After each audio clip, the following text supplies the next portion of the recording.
They thought they buried me under. But I'm back in this thing. Yeah, I ain't going nowhere. Ain't got time to be playing no games to the niggas out there to be talking. Grabbing my heat and popping the clip, so nigga, you best keep walking. Grabbing that deck, proceed with the spray to the niggas in the window peeping. I'm from the mud, nigga, that bitch wants what you can't folks out here leeching. The girl want me bad, I'm dealing with pops cause I never had a dad. Kick on my hat to the left or the right, and my outfit is a flag. I beat it up until you start bleeding and screaming out for a pad. I'm from the south, no go to my mouth, take a look off at my swag. I'm so unique, my words to keep, I'm cranking in this bitch. I got keys like Alicia Keys playing keys. Too many keys in this bitch. Popping the top off of my drink. I'm solid, bent and leaning. They screaming he crazy. I'm swinging my car. Got people running and screaming. You talking that shit? I pull out the gas. That red dot gets the beaming. She screaming. She loving the third. That's me. So now she trying to bring me. They asking for throat. Where did he go? They singing. They ain't seen me. Get it off your chest. Let it rest. You can't beat me. Ain't no game to the niggas out there to be talking. Grabbing my heat and popping the clip, so nigga, you best keep walking. Grabbing that deck, proceed with the spray to the niggas in the window peeping. I'm from the mud, nigga, that bitch wants what you can't folks out here leeching.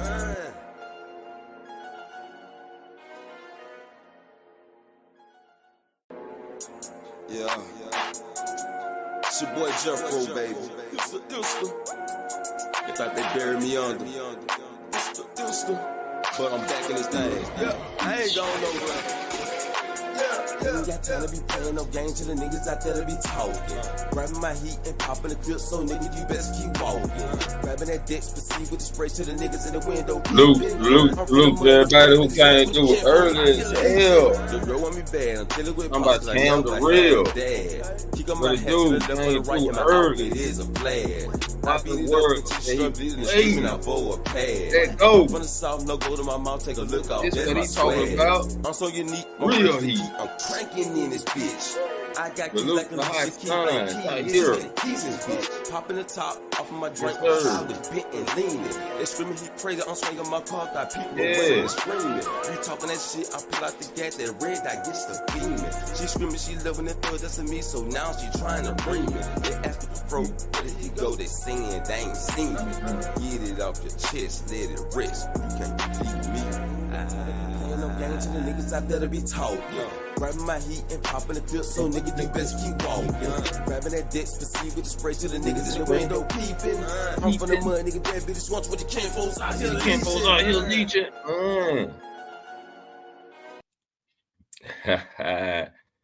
Salute to everybody who came through early. Sliding through. Appreciate it. Sliding on through. You know what I'm saying, huh? We got to talk about this press conference. Yeah, hey, man, look. They had me crying. They had me crying, man. Like, I was like, Cody got to finish the story. So when the Rock were like, Cody fans, Cody crybaby fans, I was like, yeah, you talking about me, Rock. But get what, though? What about Jigga Pillar? I got you first. Check out my video, my short that I did on Ava Rain, Simp Moment with Ava Rain. Y'all check that out. I got you first, though, Rock. Yeah. Now the Rock fans, sitting back. The Rock fans, dead. I'm dead. I'm dead. I'm dead. I'm dead. You know what I'm saying? Now the Rock fans,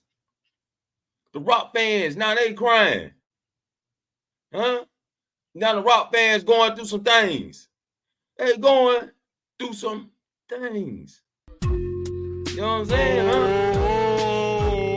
Now the Rock fans going through it. I'm going through some things. Yeah.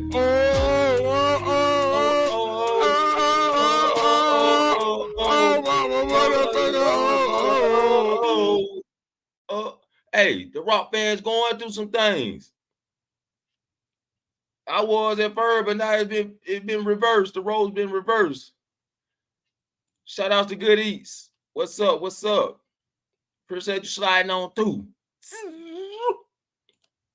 Yes, sir. So the press conference was off the chain. From what I seen, it was off the chain. We had Bianca get up there and do a little speak. We had Rhea Ripley and Becky Lynch facing off already. They already teasing it. Becky Lynch versus Rhea Ripley at WrestleMania. And then Seth Rollins comes out, calls out Cody Rhodes, but the tribal chief comes out. Disrespect. The disrespect he did to Seth Rollins. Somebody get this clown off stage. Somebody get this clown off the stage. What? Seth Rollins is the fighting champion. He's the man. Seth Rollins is on top of WWE right now. He's the face of WWE, not Roman Reigns. So The Rock comes out because Roman Reigns want to face him. They bound in blood, shake hands. Rock pulling up his family tree, talking about this and a little that. Man, if here I go. Yes, I'm on the rant. Rock, if it was that so important, if this was going to be so big for you to be holding up the family tree, for you to be head of the table, going against head of the table, if big, why you didn't do this shit 3 years ago? Why did they do it 2 years ago? It could have been even last year. Why you didn't do it then? Why you want to pick this time to take Cody moment? Now they talking about some, oh, it was a work. No, it wasn't a work. This was the plan, but this is what WWE did. We're gonna do this to see how the fans gonna react first. And however the fans react, we're gonna put this shit in a story mode. That's what they did. The Rock wasn't expecting the people to act like that, though. He wasn't expecting the people to be all this Cody chants and all the we want Cody has. The Rock was expecting that he was gonna be the man of this thing, but he wasn't. So what they did was rewrote the story. Now the Rock is a writer, Triple H is a writer, and also they got together to do this thing, right? So all they did was played out the fans' reactions. That's what they did. This wasn't no work. This was, let's write this story based off the fans' reaction type of moment. You feel me? This what this was. So Cody Rhodes comes out, said this is bullshit. I won the Royal Rumble. You goddamn right. You goddamn right. You won the Royal Rumble, Cody. That's your moment. This your time to shine. You feel me? Huh? So he challenges Roman Reigns at WrestleMania. Roman disrespect Cody's father. Cody like, I'm tired of this shit. I'm tired of y'all disrespecting my father. Y'all always bringing his name up. So let me throw some dirt on your family. And then he kills The Rock and Roman Reigns with this line right here. Roman, you barely be here, and The Rock, you haven't been here as the tribal chief. Ain't nobody been doing no cooking.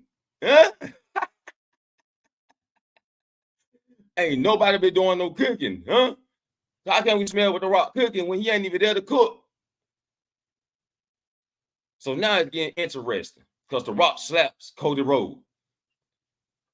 They break it up. Seth Rollins defends Cody. So I don't know, man. We might be getting The Rock versus Seth Rollins at WrestleMania. He told Triple H to fix it, or they gonna fix it. We might be getting The Rock versus Seth Rollins. Now, I wouldn't even mind it, though. I wouldn't mind The Rock facing Seth Rollins, only for my boy Damian Priest to cash in. But they wouldn't let Damian Priest do that on a big night like that, though. You know what I'm saying? They may do it if Seth Rollins beat The Rock. But other than that, they wouldn't do it if The Rock beat Seth Rollins. But The Rock don't need a title. You know what I'm saying? So,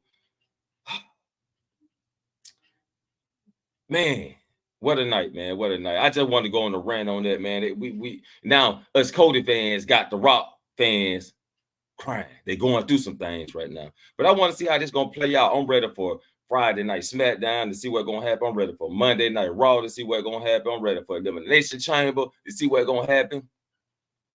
This is awesome, man. This is awesome. Now, this got people talking. This got people wrapping their heads around. They thoughts going everywhere. My thoughts going everywhere. Your thoughts should be going everywhere. The people talking now. So they did a very good job at reversing this situation. And like I said, they played off the fans' reactions. That's what they did. This wasn't a work. The Rock, it just didn't go the way the Rock thought it was going to go. But the whole concept of this thing was to play on the fans' reaction. You know what I'm saying? And then they rewrote the story. But when they rewrote the story, they told a better story. And that made it more interesting. And then now the Rock is a heel as of now. But I think the Rock still working Roman Reigns. I think the Rock still working him. I think the Rock going to turn on Roman Reigns and help Cody win the title. I think that's what's going to happen. Appreciate that. 907 Good Eats. I think the Rock going to actually turn on Roman. So, yeah, I'm going on a rant. I'm still on the rant, you know what I'm saying? But it's the opposite side of the rant. Now it's like, what's going to happen next? Because the Rock fans going through some things. You know what I'm saying? Huh?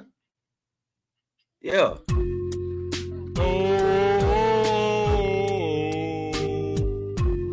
Yeah. I'm going through We some got him. We got him.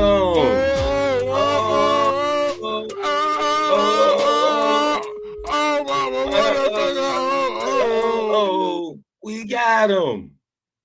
We got him. You know what I'm saying? Okay. We got him. But I just wanted to play off of that real quick. My boy Wally World supposed to came, but where you at, Wally? What your thoughts said? But he might come through tomorrow, though. I'm pretty sure he's gonna come through tomorrow. I'll be live tomorrow after SmackDown. Maybe an hour or two after SmackDown. I'm gonna try to join up on the Angle show. I'm gonna see is he gonna let me pop up. I'm gonna see if Angle gonna let me pull up another wrestler content creator. And yeah, so it's looking good for my boy Cody. It's looking good for the Cody fans. Cody finally gonna finish the story. You know what I'm saying? We out here. So it's a really short show tonight. It's a short show. Appreciate everybody sliding through. Cam the Real 57X. Our boy Wally World, man, he slid through real early, but the show started a little late. Appreciate it though, man. Hassan for sliding through. And of course, the lovely moderator, 907 Good Eats. Appreciate you sliding through, you know what I'm saying, huh? Yeah. So yeah, very short show tonight. So we're gonna get into some promotion before I get up out of this thing. And don't forget, we got the Fatal 4-Way. Well, I'm gonna sit at the square table with all four of my characters. We're gonna talk a little bit about wrestling. We're gonna do a couple more skits. You know what I'm saying? It's coming. I'm trying to get me a camera or either record from a tablet. I'm gonna try to get my hands on a tablet if I don't get a camera. So either way, I'm trying to get some good quality on this stuff, man. But Fatal 4-Way. You have just entered the Fatal 4-Way. Introducing Dr. Frizzle Frost. I be the Dr. Frizzle. Dr. Frizzle Frost. Let's suit up. Let's get ready for surgery. Gamer, Glenn. I be gaming. You be gaming. We be gaming. It's game time. Him. And main event Fro. Welcome to the main event. I'll be your host, Main Event Pro. Let's talk about it. Subscribe to the channel for more wrestling content. Yes, sir. Yes, sir. Yes, sir. That was the Fatal 4-Way. Episode 101 coming soon. It's coming soon, y'all. And I got to hit y'all with the movie I made in the year 2000. Y'all go to Jeffro Bay to watch that. We all in the movie. I'm gonna hit y'all with the trailer real quick.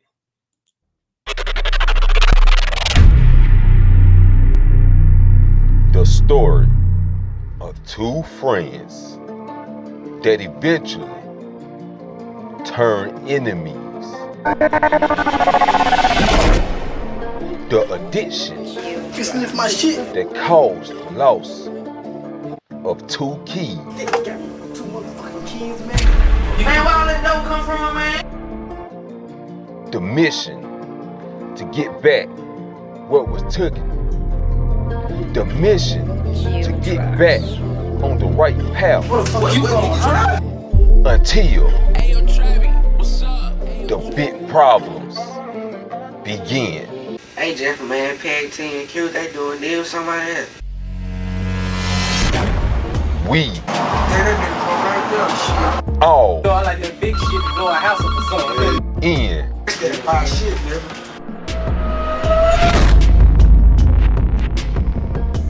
the movie. We need PAT to kill. Oh, I already got you right here. Only on YouTube. Available in 3 chapters at Jeffro Bay. PAT, holla at me. Big ass to me over there at you, man, with them keys in. Make sure to subscribe to the channel. That ain't that fire, is it? Hey, dog. Yeah, that's the fire. What the fuck, man? What the fuck you is, man? Y'all got some hard? Got some what? Got some what?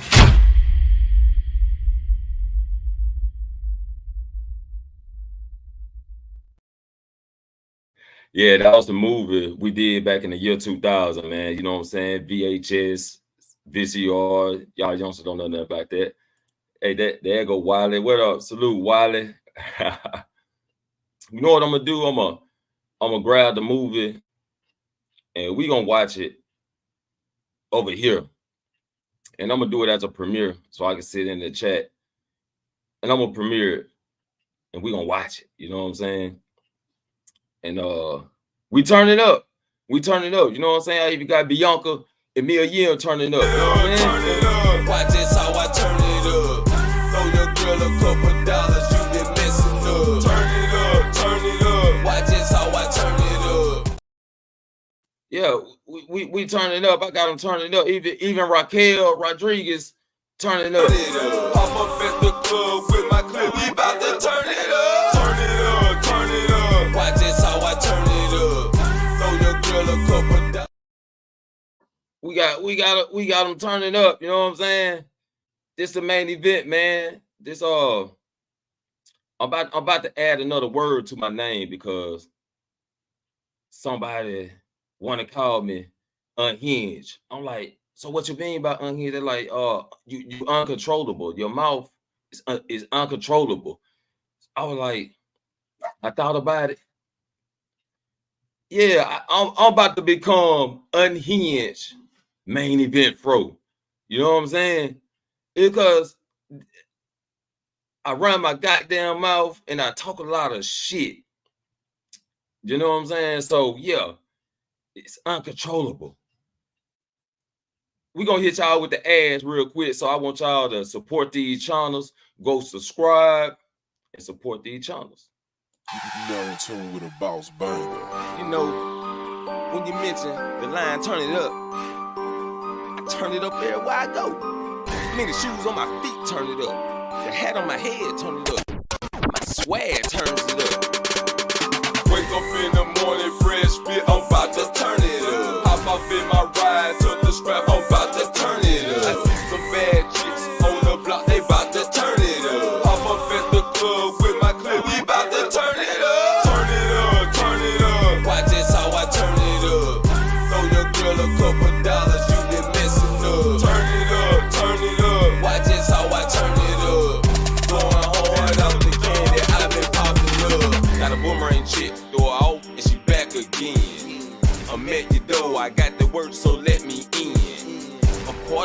to blow you down, we gets it in. I got the 9, it's fully loaded, I have no friends. I got Mexico diamonds. I turns it up when I'm shining. I turns it up when I'm grinding. Me getting money is timeless. Instead, you are here whining. I'm so hungry to eat China.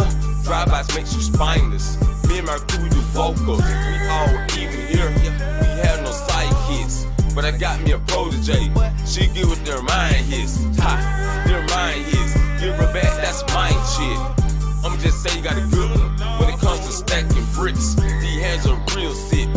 You new to the channel? I'm telling you right now. But I am telling you right now. Hit that subscribe button. Yes, sir. Yes, sir. Yes, sir. Wiley, I don't know if you're still in the building, but man, I just talked about it, man. What's your thoughts on it if you're still in the building? But I just talked about the press conference, man. You know, it was short, so the live are gonna be short, man. You still in the building though? Yeah. How you like that? How you like that press conference, man? We was out there, man. The Cody fans, we won. We won. We out here, we winning. You know what I'm saying? Huh? So I don't know if you're still on Wiley, man, but I wanted to hear your thoughts. Okay, give you a few. Give you a few. My boy Wiley gonna come up and express his thoughts on it, man. I do want to hear what he has to say. Because we out here, we Cody fans, man. We The Rock, that shit was bullshit. You know what I'm saying? Even my boy Taquan Mills came up the other night. And the first thing he said was hashtag fuck The Rock. You know what I'm saying? Because nobody wanted to see that shit.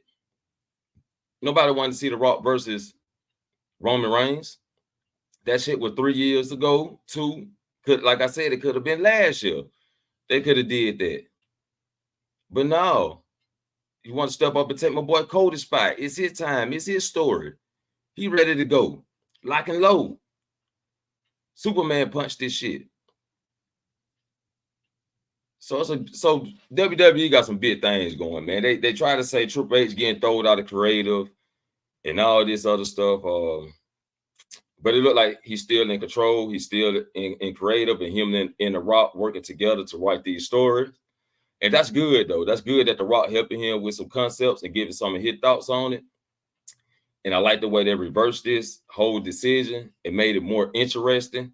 It made Cody look like a better babyface. You know what I'm saying? A bigger babyface. Wiley, welcome to the panel.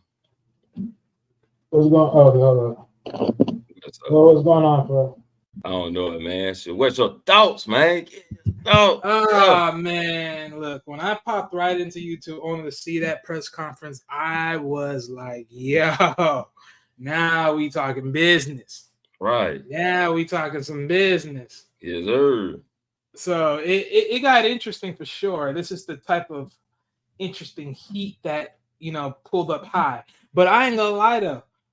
They ain't nothing Cody said that ain't freaking true. Right. They ain't nothing that they said that ain't freaking true. Literally. Look, I can see it right now. Almost everything that Cody said is if I were to do my own commentary adaptation of what Cody has said to The Rock and what Cody has said to even Roman Reigns.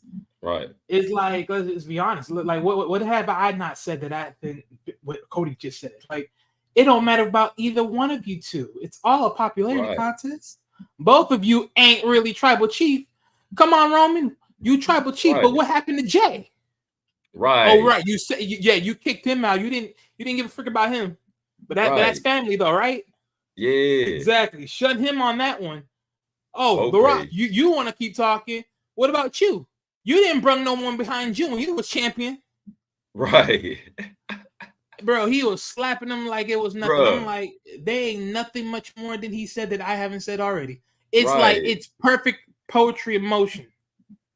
Man, bro. Slap this awesome. Out of both of their minds. It was awesome. The worst.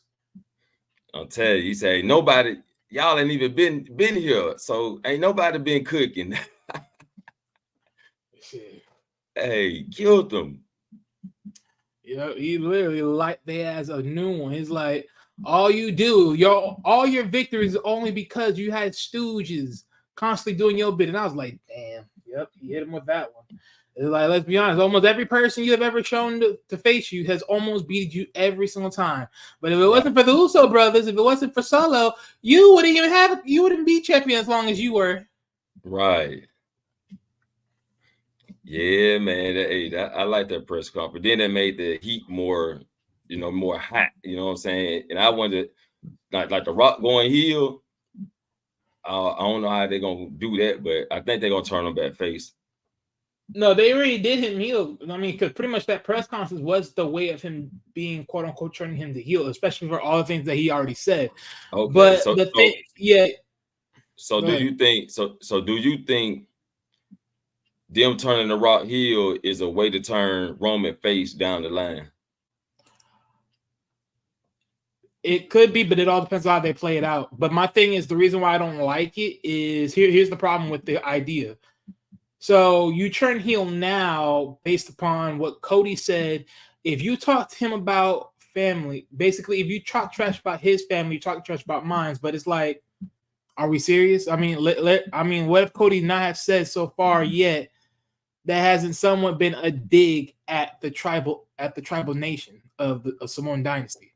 I mean, last time I checked, when he says that when it's time for his story to be ended, or it's time for his story to begin and Romans to fall, the whole tribe will fall. The kingdom of the Samoan dynasty will fall. So, I mean, really, that sparked you up, but that didn't in some ways or fashion. Knowing that everything behind Roman is technically gonna fall. I mean, okay, interesting. And then, go ahead. Now I'm gonna say they just backed themselves in the corner. You know what I'm saying? So they kind of had to. They kind of had to rewrite it to try to make it make sense, but but as far as I'm concerned, though, it's still like it's still up the well making sense, but we can also point out some spots in there where it don't make sense. Right, but my only other thing is too. This is the other thing that also sort of just thrown me off is because now when you look at it, it's like, okay, well, let's look at it from this point of view, right? From the press conference point of view. It's like now people are saying, well, Roman chose The Rock and The Rock chose Roman, but Cody chose Roman Reigns. Okay, wait, huh? What are we talking about here? What are we doing here? Now it's like, oh, the way that they're selling it, it could be a triple threat. But I'm like, can it really be a triple threat? Can it really? Because it looks like another screw job to me. CM Punk already confirmed that shit. You know what I'm saying? CM Punk said The Rock didn't throw me over the top ropes.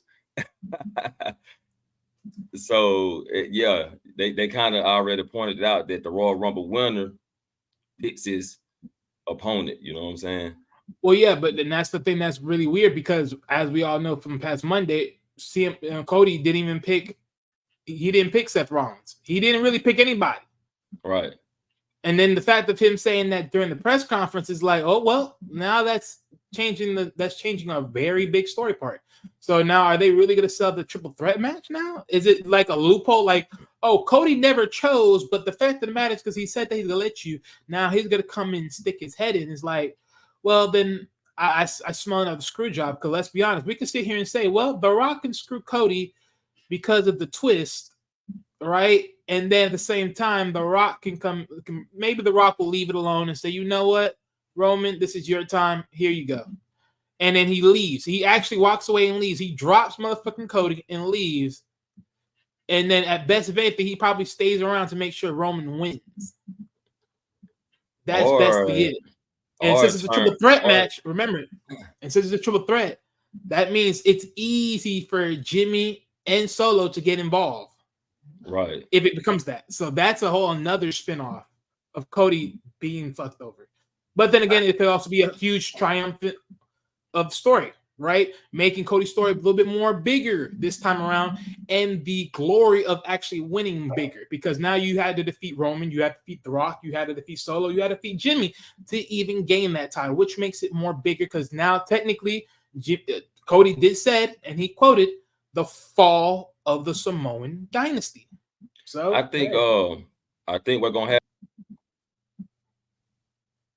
I think it's gonna be one-on-one. I think either The Rock gonna tell Roman since he's the head of the table, he need to handle this on his own to prove his worthy of being the head of the table, or Nick Aldis is going to ban the bloodline from ringside. I mean, yeah, he can ban it, but that's only that. Like I said, that all depends on if it's a one-on-one. Because if it's not a one-on-one, then he can't really ban them because it's a triple threat match and there's no rules in that case. That's what I'm saying. Well, yeah. The way how they that's why I was saying one. That's why I said one-on-one. Yeah. Well, yeah, but that's what I'm saying. They have to clarify because my thing is, Cody, you gave access for The Rock to actually face Roman. So you can't really sit here and say, well, now he's out because you chose him. It's like one or the other. Something has to happen here. So unless for some miracle reason The Rock says, you know what? This is not about my ego. Fine. Let y'all two have it. And if he walks away, that's one way. But if not, then it's like, let's see what happens here because that's going to be a whole lot of stories. So yeah, until they hit the final nail in the coffin on this, like what is really going to go down, I'm not really seeing a one-on-one. I'm really seeing the two. They really already confirmed it though. Like Triple H confirmed it already that it's Roman versus Cody. And the Rock was telling Triple H to fix it, or they will. So they're just adding more heat to the story. Now we wondering, okay, now what's gonna happen now? You know, so you got to keep our eyes on it. And this is why I said this is very much up in the air because since Cody never really picked his opponent, technicality he doesn't really. I mean, it doesn't really matter. So that's what I'm saying. This is gonna look like yeah. Cody did confirm that The Rock was in his ear. You know what I'm saying? Like. Well, yeah, he confirmed The Rock was in his ear, but the thing is, that doesn't mean that he officially chose a person to. He didn't officially chose Seth. He didn't officially chose Roman, as far as the times that he was on SmackDown or Raw. Right. So the thing is, that means he still can choose somebody. He never had. So that's my whole point. That's that loophole thing. So that's what I'm saying. Like, okay, well, he did choose. He chose Roman tonight, though. So. Yeah, he chose Roman tonight, so that's the thing. How are they going to set that story next level? Salute next level. So this is what's gonna happen though. So they already confirmed it. They got the poster up. You know what I'm saying? That have made the graphics picture rather. So it looks like it's confirmed that it's Roman versus Cody. So the only way it's gonna be changed if they do it on live TV. You know what I'm saying? Well, and that's what we're gonna have to wait and see because those gonna be the two big notions right there. We have to see between those two notions. Like once they put that in there, like, hey, what's this gonna be? Is it gonna just be one-on-one? Is it gonna be a triple threat match? When in reality it's gonna be 4-on-1? You know, it's gonna be a big major story because it can go a long way. We know the bloodline gonna jump in this shit, and Cody gonna have to face everybody. You know what I'm saying? Of course, but my thing is, it all depends on how this works because again, like let's think about this, right? Let's say like you talked about the second part, right? Let's say hypothetically this is a way where Roman becomes babyface and then The Rock is the heel in this case. Well, then The Rock could probably convince Jimmy and Solo to be like, hey, look, y'all come over here. Y'all know who's the guy. Y'all know I will never do you like Roman Reigns would. Y'all come follow me. I am a part of this management. I will help you throughout ways that you can imagine. And of course, they can definitely, give you that clean-cut aspect of saying, you know what, right there. And that's going to be that moment of betrayal, right? They drop Roman. Because because at this point, it can be definitely easy, especially if The Rock is going to ensure that he's out of the picture, right? And then they drop Roman, and then maybe right then there in the midst of dropping Roman and taking him out, that's where this become more of a Cody versus The Rock moment, and then Cody drops The Rock and then solidify his greatness and redeem his father's lost dream that he should have been the champion. Now it could be The Rock and Cody. They could make it like The Rock and Cody working against Roman Reigns on the slit side, Well, yeah, but that's what I'm saying. Like this is my whole point because my thing is I could see The Rock betraying Roman, Right. in the midst of it all because of his ego. Right. And at the same time getting Jimmy and Solo on board with the idea, which then, drops Roman. He's been betrayed, all that in a bag of chips. And then from there, make him the weak link on the floor. Then it's going to be The Rock versus Cody. Cody drops The Rock. And then voila, Cody, he goes on to the afterlife. He goes on to the greatness and capture the title that his father never captured. Right. And looking very interesting, man. Very interesting. So I'm loving it though. You know what I'm saying? I'm loving the heat behind everything. I done been on Twitter. They got the Rock fans is crying, like I was crying about the Cody. You know what I'm saying? So hey, now it's their turn. You know what I'm saying? Yes, a lot of these stories are going in a lot of places, so it's very much in the air as far as how this could go down.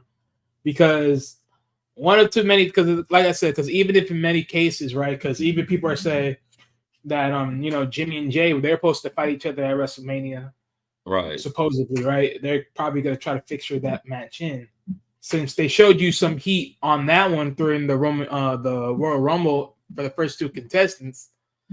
And that may pop off. If that does, then again, this goes into place of how that story implements down the road. Right. Because now it's like, well, do they get back together? Do level heads in the middle, convince them to, hey, we're better together than separated? Right. Does this all change anything? You know what I'm saying? The people get their heads on straight. And this is my whole point, because my thing is, if the betrayal of Roman happens, right? And Roman, he gets betrayed, he loses, and of course he goes to the shadows. And then now everyone's asking, well, what happens to the bloodline now? Now that the Rock was defeated, Roman was defeated, and Cody is the victor. Well, then what happens to the Samoan dynasty now? Well, and that's where it comes with Solo, because Solo would be the tribal heir at this point.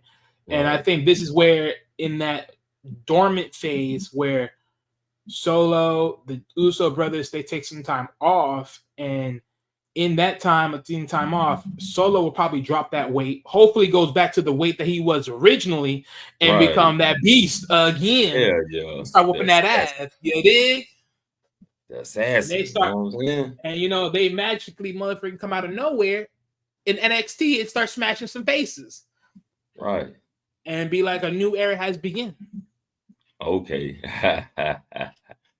Hey, that'll be nice though. That'll be nice. They go back to NXT and take over. Oh yeah, I see that for sure. Shit me. But I can't Solo wait. Goes right back and go reclaim some old victories, face some slightly newer people, smash some faces in, and go after the freaking NXT championship afterwards. Right. Build up his reign. Oh yeah, I can see that, boy. Yeah, that'll build up NXT too, because the for sure. Solo and the Usos down at NXT. Shit, everybody be tuned in. Mm-hmm. Like who can stop them? You know what I'm saying? That's the only question everybody's gonna be asking. Who can stop them? Right, because you already know you got the Usos at the decorated tag team. So the Usos go down to NXT. Oh yeah, it's gonna be Lockdown City. Hell yeah, Lockdown City, boy. They gonna lock that thing down. That'll boost NXT up, and it'll help them build some tag teams and other people up. Yeah, because think about it. Right now, what they got those they got that tag team that's like Italian field tag team right now. Yeah. So pretty much they haven't found no one to solidify beat them. But guess what? If Jey Uso goes there, boy, it would be some interesting storm. Smack the faces and be like, raise the whole tag team division up to another level. Trying to really dictate. Yeah, now everybody got to step your game up. Yeah, that's nice. That'll be a nice story, man. I'm ready to see how this gonna play out. Like, yep. Man. And who knows? Maybe even Trinity, aka Jimmy Uso's girl. She may follow. She may go through with that and come down with NXT herself. So she just got back into the fold. Oh yeah, I can see this multiple ways. Yeah, because she never won the NXT women's title, huh? Yeah, but because by the time she was in there, she was part of the basic form of NXT, which is just the the regular competition upgrade. There was no Oh, title at yeah, that time. she was that Polka Dumbest stuff, whatever that group Yeah, was. yeah. With that tag team get up of some cheerleader chicks. Yeah, Yeah, bullshit. so she can definitely like try her her coin on that and go for the NXT title real quick. Have some fun there for a little bit. Raise up the women's division a Hell notch. yeah.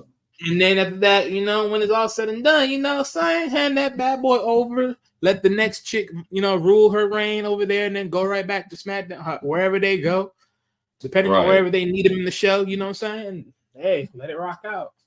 Yes, sir. So yeah, I see a lot.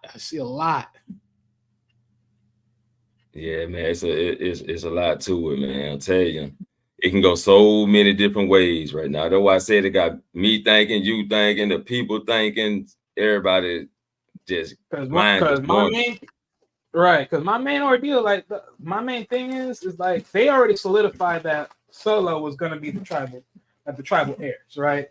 So my thing, they already solidified that they're gonna definitely move on and make Solo the tribal chief. Right. Which that's the smart idea, right?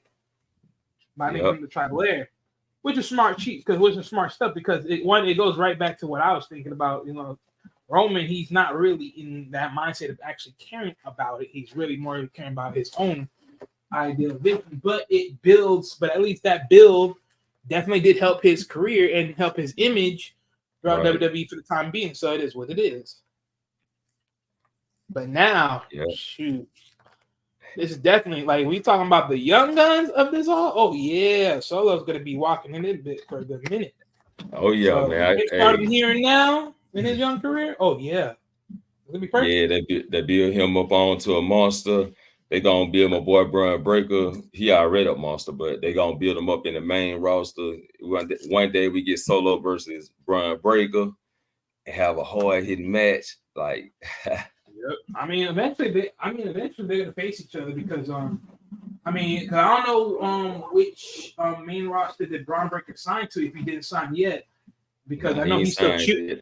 Yeah. So he's still choosing because he's still tag teams with what's his face, Baron Corbin.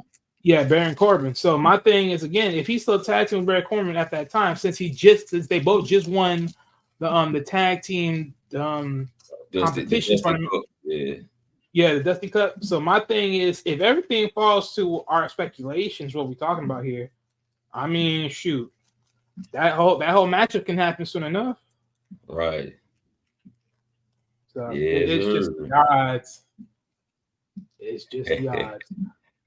Man. But Wiley, man, I appreciate you coming up, expressing your thoughts, man.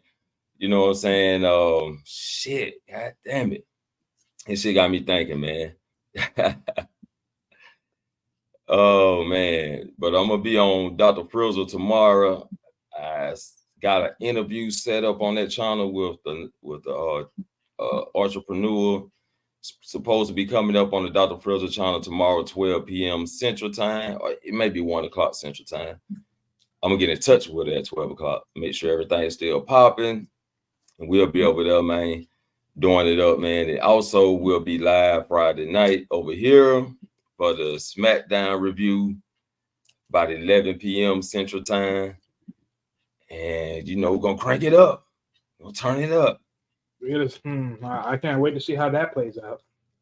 Yes, sir. We gonna turn it up, man. We gonna be live, you know what I'm saying, huh? Hassan said wait. So I think Hassan's trying to get up here. Yeah, I seen him try to come in, but his connection had broke. Oh, okay. Yeah, it wasn't connecting right for some reason. Yeah, man. So yeah, Friday night, man. Tomorrow night, rather. It's gonna be it's looking pretty interesting. But what you think about the Trick Mello and Mello and Trick? Now see that I was waiting for that story to finally get done with because that was taking too long. They were stretching that for no reason. But right. But the way it played out, I mean, it was worth it for where it played out. But the way I see it, it was like, well, I'm not surprised because it's not like there was anybody else solidly coming up to really be the person to do it. And Right. two, let's be honest here, the way how Carmelo was looking and how he was trying to get Trick to do this and that, it was like he really wanted Trick to be under him more so than worrying about the title itself. So it just made it seem at that point like, Trick, like Melo was definitely the one that did it to Trick. Right. Jealousy. It's What crazy, up, man. guys? Yeah, it's crazy. Yeah, what's up? What's up, Hassan? Got anything to Yeah, say I on tried this? to come in early. Oh, yeah. But I tried to come in early and you saw my internet. Like, God damn. But I'm glad it works now. Salute to both of you. I told you. What did I tell you? They're going to do a twist and it's going to be a chupa thread. Or, like you said, main event, they're probably going to do like 9-2 Rock and Roman and night 1 Cody and Roman. But you see how weak they made Seth Rollins looks now? I didn't like that though. Like they made him like an afterthought. Yeah, because he is an afterthought. I'm sorry to say, but he is one. I mean, let's be real here. Cody beat this man not once but 3 times. 3 times. 3 times. He don't want to worry about that damn title. And I've just remembered. If he didn't mention that on Raw the other night, I would have ultimately forgot that this man actually beat him 3 times. See, it makes even because now it makes it more reasonable why he needs to face him. But it's like at the same time, the way that he said it, I'm like, damn, bro, like you're gonna say the same thing your wife said that she said to Rhea Ripley. Oh, I need to face you to know I'm the best. Oh, Lord have mercy, like. If y'all can still lie from each other, like sweet mercy, like bro. That's the reason Cody never went after the title. Like, that one reason, like I know I could take that title for myself. But can I take it from Roman? But yeah, like I don't know how to feel about this because let's say what you guys think, they're gonna be a triple threat or they're gonna do like night 1, like Roman's main event in both nights? I think it's gonna be 1-on-1 though. I think it's gonna be 1-on-1. And I think The Rock gonna actually screw Roman Reigns after the title. Oh, really? He may be the special guest referee. Oh, no, that would be horrible. Why is that, Wally? Or they can because build that makes no sense though, especially the way that they just did the press conference. That makes no sense. I'm sorry. But also it could be a build up slowly to SummerSlam. At least have something big, make SummerSlam a big event. They can do that. Turn it on. Yeah, so that way it gives them 4 or 5 months. I don't want to stretch this story more than it already is. No. But this time Roman doesn't have the title. It may be Roman. You mean as far as Roman coming back? Yeah, but that's the thing though, because my thing is people have been saying if Roman comes back at this point after losing the title, he's going to be quote unquote babyface. Is Cody then heel then? If that's the case, like no, the Rock the heel. Yeah. So what, they're gonna build it up for later? I mean, if they do that, fine, but that in itself is just. And then Backlash will be Cody and Roman, the big rematch from WrestleMania. At least I, give Backlash a big rematch. They give big build-ups because we know The Rock is going to disappear for a while, and Roman, same thing. Well, well, that's my whole point. But people saying the same thing after WrestleMania, he may just disappear as far as doing movies. So yeah, even Backlash, that's not even going to happen either. Yeah, that may be more of a Solo versus Cody. Yeah, but there's also other breaking news. Before we get the other two real quick, who you guys think Seth is going to face now? Elimination Chamber. What do you mean? Like number 1 contender Elimination Chamber? The winner of the Elimination Chamber. Have they announced anybody there yet or no? No, but I'm saying that they're definitely can make it happen. But let's be honest, if it's last moment, depending on how the whole scenery went, they could easily just choose a bunch of people. They're gonna choose They can already choose what? Sami Zayn, They could choose Sami Zayn. They could choose Mick. Drew McIntyre, Yeah, Drew McIntyre, and then what else? And then any other three guys. Jay Uso may be in there. No, Jay's going after the Intercontinental title, so that's the way they at the Elimination Chamber. Yeah, he may face King. Yeah. So Okay, and then who's that lead? Because I don't know if you guys heard, but Drew McIntyre contract ends at WrestleMania, so he already resigned. No, really? CM Punk already said it. Nobody caught that though. Nobody caught it. CM Punk said, "Soon as I heal, you the first person I'm coming after." By the time CM Punk heals and be ready to fight, WrestleMania will be over with. Drew McIntyre contract would have been expired by then. That just told me anyway. Drew already resigned. Or true. Because that's how I see it. And I don't think so. They'll let him go because that would be stupid. And they up this pay. Trust me, they up this pay. Drew been doing such a good job though, man. Like I want to see him win the title. Damn. And do you guys hear about the other news that they removed Brock Lesnar from the game, from the cover at least so far? Oh, that's been notified a long time ago. Yeah, he's still on the roster though. Like yeah. They have. Can you believe they have like over 200 players in this game? That's insane. 200 and plus. God damn. Hell yeah, they going big with this one. I got to order my copy. But did you guys realize the pay-per-views now that they're doing it like in different countries now? Like Backlash is gonna be in France. Summer in the Beach or Summer Bash or whatever in August is gonna be in Germany. Like goddamn, and plus these Crown Jewel and Super Showdown. So that means like the big pay-per-view is gonna, except for of course WrestleMania and SummerSlam, they're keeping them in the States. But most of them, like, are they're doing that for that, fans want to see live action, you know what I'm saying? So that boosts up their fan rates by going to the different countries. Yeah, and that's smart on their part because at least that way, because the other countries they'll get big pops, because in America we know who to boo and who over there they're just excited to get a WWE event, so everybody's gonna get some reaction, Also, it shows that they appreciate the fans. You feel me? Yeah. Oh, and there's another breaking news, but this is not WWE. This is TNA. Did you guys hear Scott D'Amore? He got fired or released? Yeah, heard about that. Yeah, I heard it. That's not good though, because Scott D'Amore been doing a great job for TNA.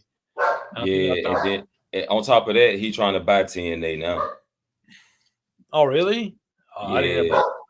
Yeah, that was another breaking news. He trying to buy TNA. So but I mean, go ahead. But probably that's why they fired him, because we're being honest, he was really good for TNA. The stories were good. Was more watchable for his, And well, TNA, but here's the other part of it though, right? Was because I seen a post and they mentioned that between him and then TNA that they were going to be going separate anyways. Like it was already been known and predetermined that he was going to be walking away after the contract was over with. So but if he buys them, by all means, shit. Yeah, that's probably why he won't out, so he can buy it and be, more in control. I don't know. I don't know about those bills. Main event Fro, like Freezy says, check your phone real quick. There's a present for you. Oh shit.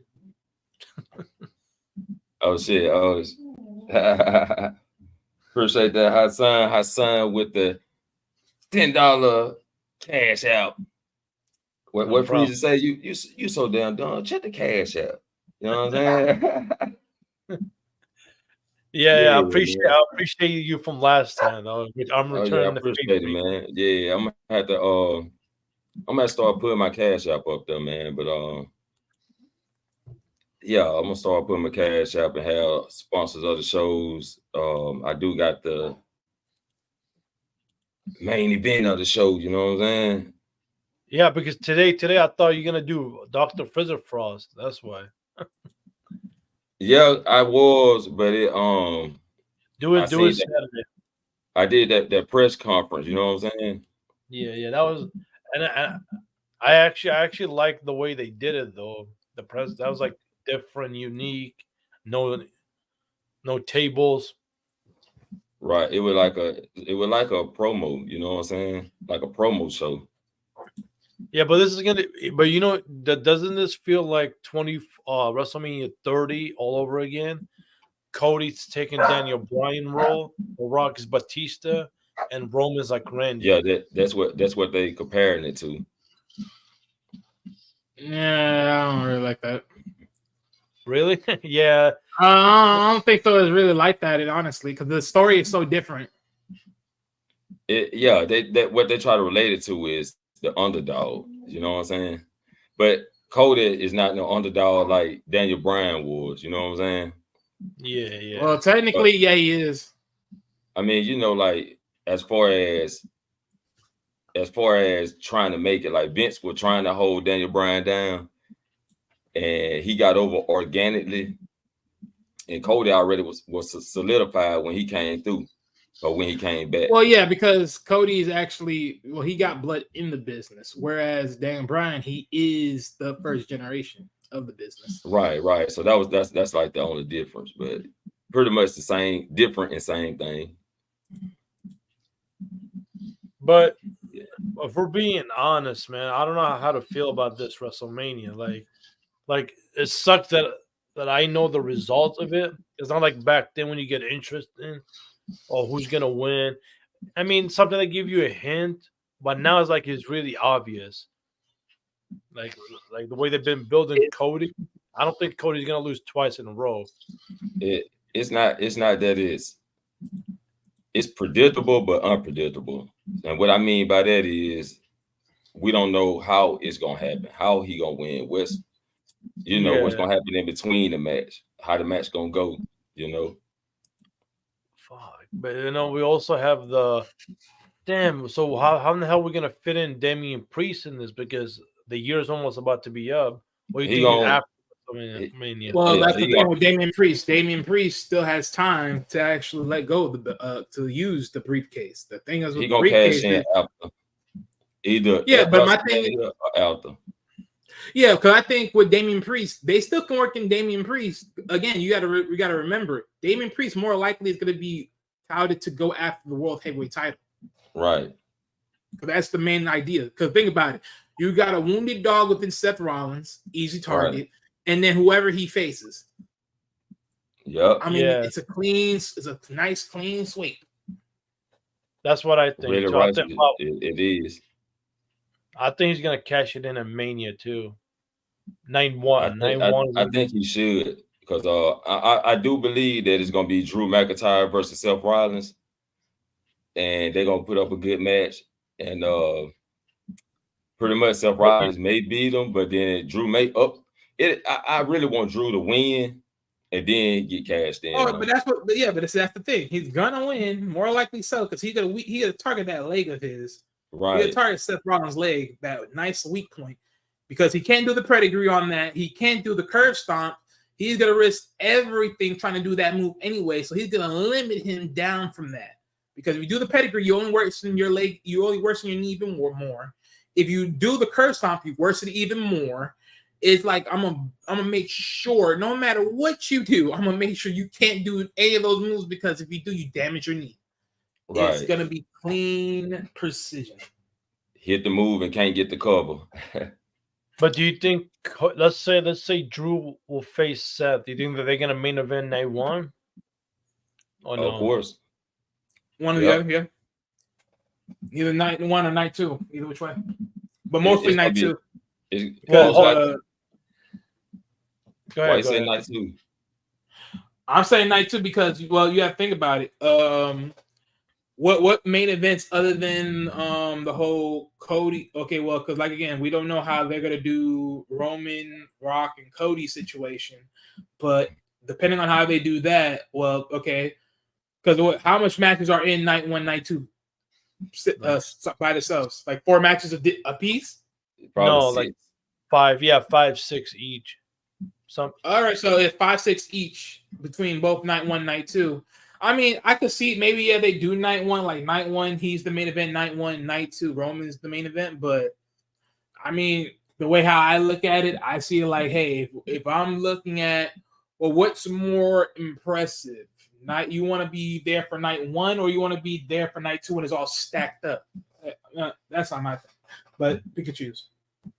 Yeah, I really want to see Seth Rollins have his match night 1, but have Bailey versus EO at the end. You know what I'm saying? Let them main event the whole show. Oh, but what if night 1 becomes Becky and Rhea? That's like big women's match. They need to wrestle on night 2. That's night 2. I would say night 2 for that one. Damn. So that leaves what? I think Bianca versus Jade. I think that would be big for WrestleMania too. They may set that up. They might. Damn. So as of right now, then the Elimination Chamber main event is the Raw Women's title match, right? Pretty much. Yeah, for right now. And they're doing that in Australia. Right. Australia.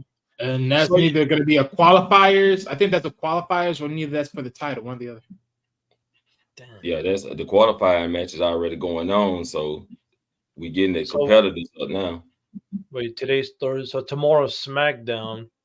So we'll see what they do tomorrow. Maybe a triple threat, or maybe like you said, main event. The Rock will be a special guest referee, but I don't think they're gonna do that. That would be so asinine as heck. I think they'll try to do some bullshit like that just to add extra spice to the story. And then that don't add no extra spice. Man, look, they're gonna be like, Cody gonna get screwed. You know what I'm saying? Man, look, man, The Rock being the special guest referee is like you adding MSG to your food. Heck no. No. Oh, I already see Stone Cold as a referee because he already refereed 2 matches. Stone Cold may not be there this year. He may show up. Look, y'all overdoing with all these too much people from yesterday. Y'all gotta let the new people get their chance. I gotta stop this. But I think it's gonna be 1-on-1, and the main question is, can Cody overcome the bloodline? You see this main event? Taquan Mills said this story gonna get finished. Oh no, I ain't see it. Taquan Mills in the house. What it do? I'm gonna put my boy on the stage. What's up? Nothing much. I'm just happy that Cody might finish the story. Hopefully, he finishes the story. He gonna finish. So Taquan, what you think about that press conference? It was cool. It kind of it's like, because of the crowd reaction, I had a feeling that it had to be them announcing Cody and Roman. But at the same time, I didn't expect Rock to go full heel. Like, I thought it was just gonna be like, "Hey, I'm The Rock. I'm the special guest referee or some shit." That's what I was just thinking. I know they was gonna make him just full heel during this build up. Yeah, he so slapped the shit out of Cody. So let's say Cody finished the story. I think The Rock is gonna screw Roman. Then, if Cody's gonna win for sure this time, it's gonna be like a fuckery finish. Then, because I was thinking, okay, I was thinking that the Rock situation. Okay, I'm gonna compare it to the Mike Tyson and DX situation, as in, like, during the build-up, Mike Tyson was on DX side, but during the actual match, Mike Tyson helped Stone Cold beat Shawn. That's why I'm thinking like The Rock's gonna be Roman's ally during the feud, but during the actual match, he something happens where he fucks over Roman. Yeah, that's what I was saying. That'd be a good idea, but that's not what they've been saying though. Remember when The Rock came January 1st? Oh, the head of the table, the way they're building it. So I think The Rock is gonna have a match, unless he fucks up his shoulder and then he's injured. Because that's the whole swerve about it though. Like they don't want you to predict that The Rock gonna help Cody. You know what I'm saying? Like, let's trick them first. You know what I'm saying? And surprise them later. Well, yeah, that's why I used the Mike Tyson DX comparison as in like during that build up, Mike Tyson was 100% on DX's side until the actual match itself. Exactly. So you're saying The Rock's not gonna have a match at all at WrestleMania, just like an enforcer. Like realistically, they can stretch this Roman and Rock shit into next Mania. Like realistically, like Cody can finish the story at this Mania. Man, I ain't trying to hear that. No, like Cody can finish. Hear me out. Cody can finish the story at this Mania, and whatever happens with Rock and Roman can bleed in the next year's Mania. No, that's too long though. Like The Rock is old; he's not getting any younger. He got injured when he wrestled Cena. Remember the last match they had? They can scratch it, or they can just make another pay-per-view, a big event. No. What I think is the best way to do this then is SummerSlam, so we can be done with this Roman shit. That's what I'm saying. Like, make another. I ain't trying to see none of that later on. I ain't trying to see none of that later. I don't care for Roman Reigns and The Rock. Okay. I'm looking at this from a WWE perspective, right? It's gonna happen. They tell us that SummerSlam is on the same level as WrestleMania, but you know damn well they're gonna save this for WrestleMania. That's how WWE is. It's like they try to tell us that SummerSlam is on the same level, but WrestleMania. You're right. Or they can do the rematch, like SummerSlam, the first match. How they did Batista and Cena. Remember in 2008, they had the first match at SummerSlam, and the rematch happened at WrestleMania. But the only difference is the Cena and Batista lasted 2 years apart. This one only like 6-7 months apart. So I think it would be perfect for them. But now the question is, who wins first, Roman or The Rock, and who wins the rematch? To be real, I never thought about doing more than one match. Like all my Roman and Rock. I'd be real with you. All my Roman and Rock plans is based on just one match happening. I never thought about a 2 or 3 or anything beyond it. Let's be honest. There's no need for it because if you already call Solo the tribal heir, what's going to be the point? He's going to be the next one up anyways. I don't care for this ego match. Oh, Wally, you just reminded me. What if Solo's the twist and he screws Roman at WrestleMania? And we all know that. I mean, Wally, I see that a long time ago. And Wally, I 100% agree with you. I do not need to see The Rock in a wrestling ring ever for the rest of my life. Like on some real shit, I'm 100% on your side. I'm just going by what WWE is gonna do. No, I get what you're saying. I do. I truly do. But I'm just saying this is long overdue. Y'all could have did this earlier ago, like in so much many ways. Right. Y'all could have did this so early ago. But even then, it's like even earlier, later, however it is. This is nothing but flexing ego. None of y'all are tribal chiefs in any way or fashion. I like on some real shit. I've been done with The Rock ever since. Like, cause I saw WrestleMania 28 live. I saw the first Rock and Cena live in person. I was done with The Rock since then. Like I ain't need any more after that. Wait, Taquan, how was WrestleMania in person when you went there? It was an amazing experience. Like were you sitting in the front or on the way back? I'm not gonna lie. I was in the back. It wasn't like horrible seats. It was like decent seats. what I was able to afford back then. But it was a great So he pay-per-view was in the mid experience. rangers. Yeah. Okay, I was about to say, don't be in the blood season. Be in the blood no Wait, season. Wally, have you been to any WWE events? Nope, Not even one. Damn. not even one. I know some people that have been to local events that literally was on the shows. I've seen them actually show videos and pictures of them being there. But for me personally, no, I have not been there. Yeah, you should go. It's fun experience. Yeah. It's really fun. Damn. I think they just kept it original. Cody won, and not bring The Rock back. I think The Rock confuses everybody. Or you guys disagree with that? This story was so simple until they tried to pull the Rock shit. Like it was so simple. All this story need to be was Cody wins the Rumble, rematch, 1, 2, 3. Cody wins. That's all. That's all it need to be. That's literally all this need to be. Right. They pulled this Rock shit and try to complicate everything. But Taquan, you know the original plan was for CM Punk to win the Royal Rumble, not Cody. That would be the most stupidest idea. See, man, WWE politics is retarded. No, because there was a report. The only reason Cody won because CM Punk got in because they switched it right away. Right. But CM Punk win don't make no sense because he can easily face. I mean, again, CM Punk winning is ego, in my honest opinion, because he can easily face Seth Rollins for the title. They don't need to measure up this any more than it is. They just don't. They don't.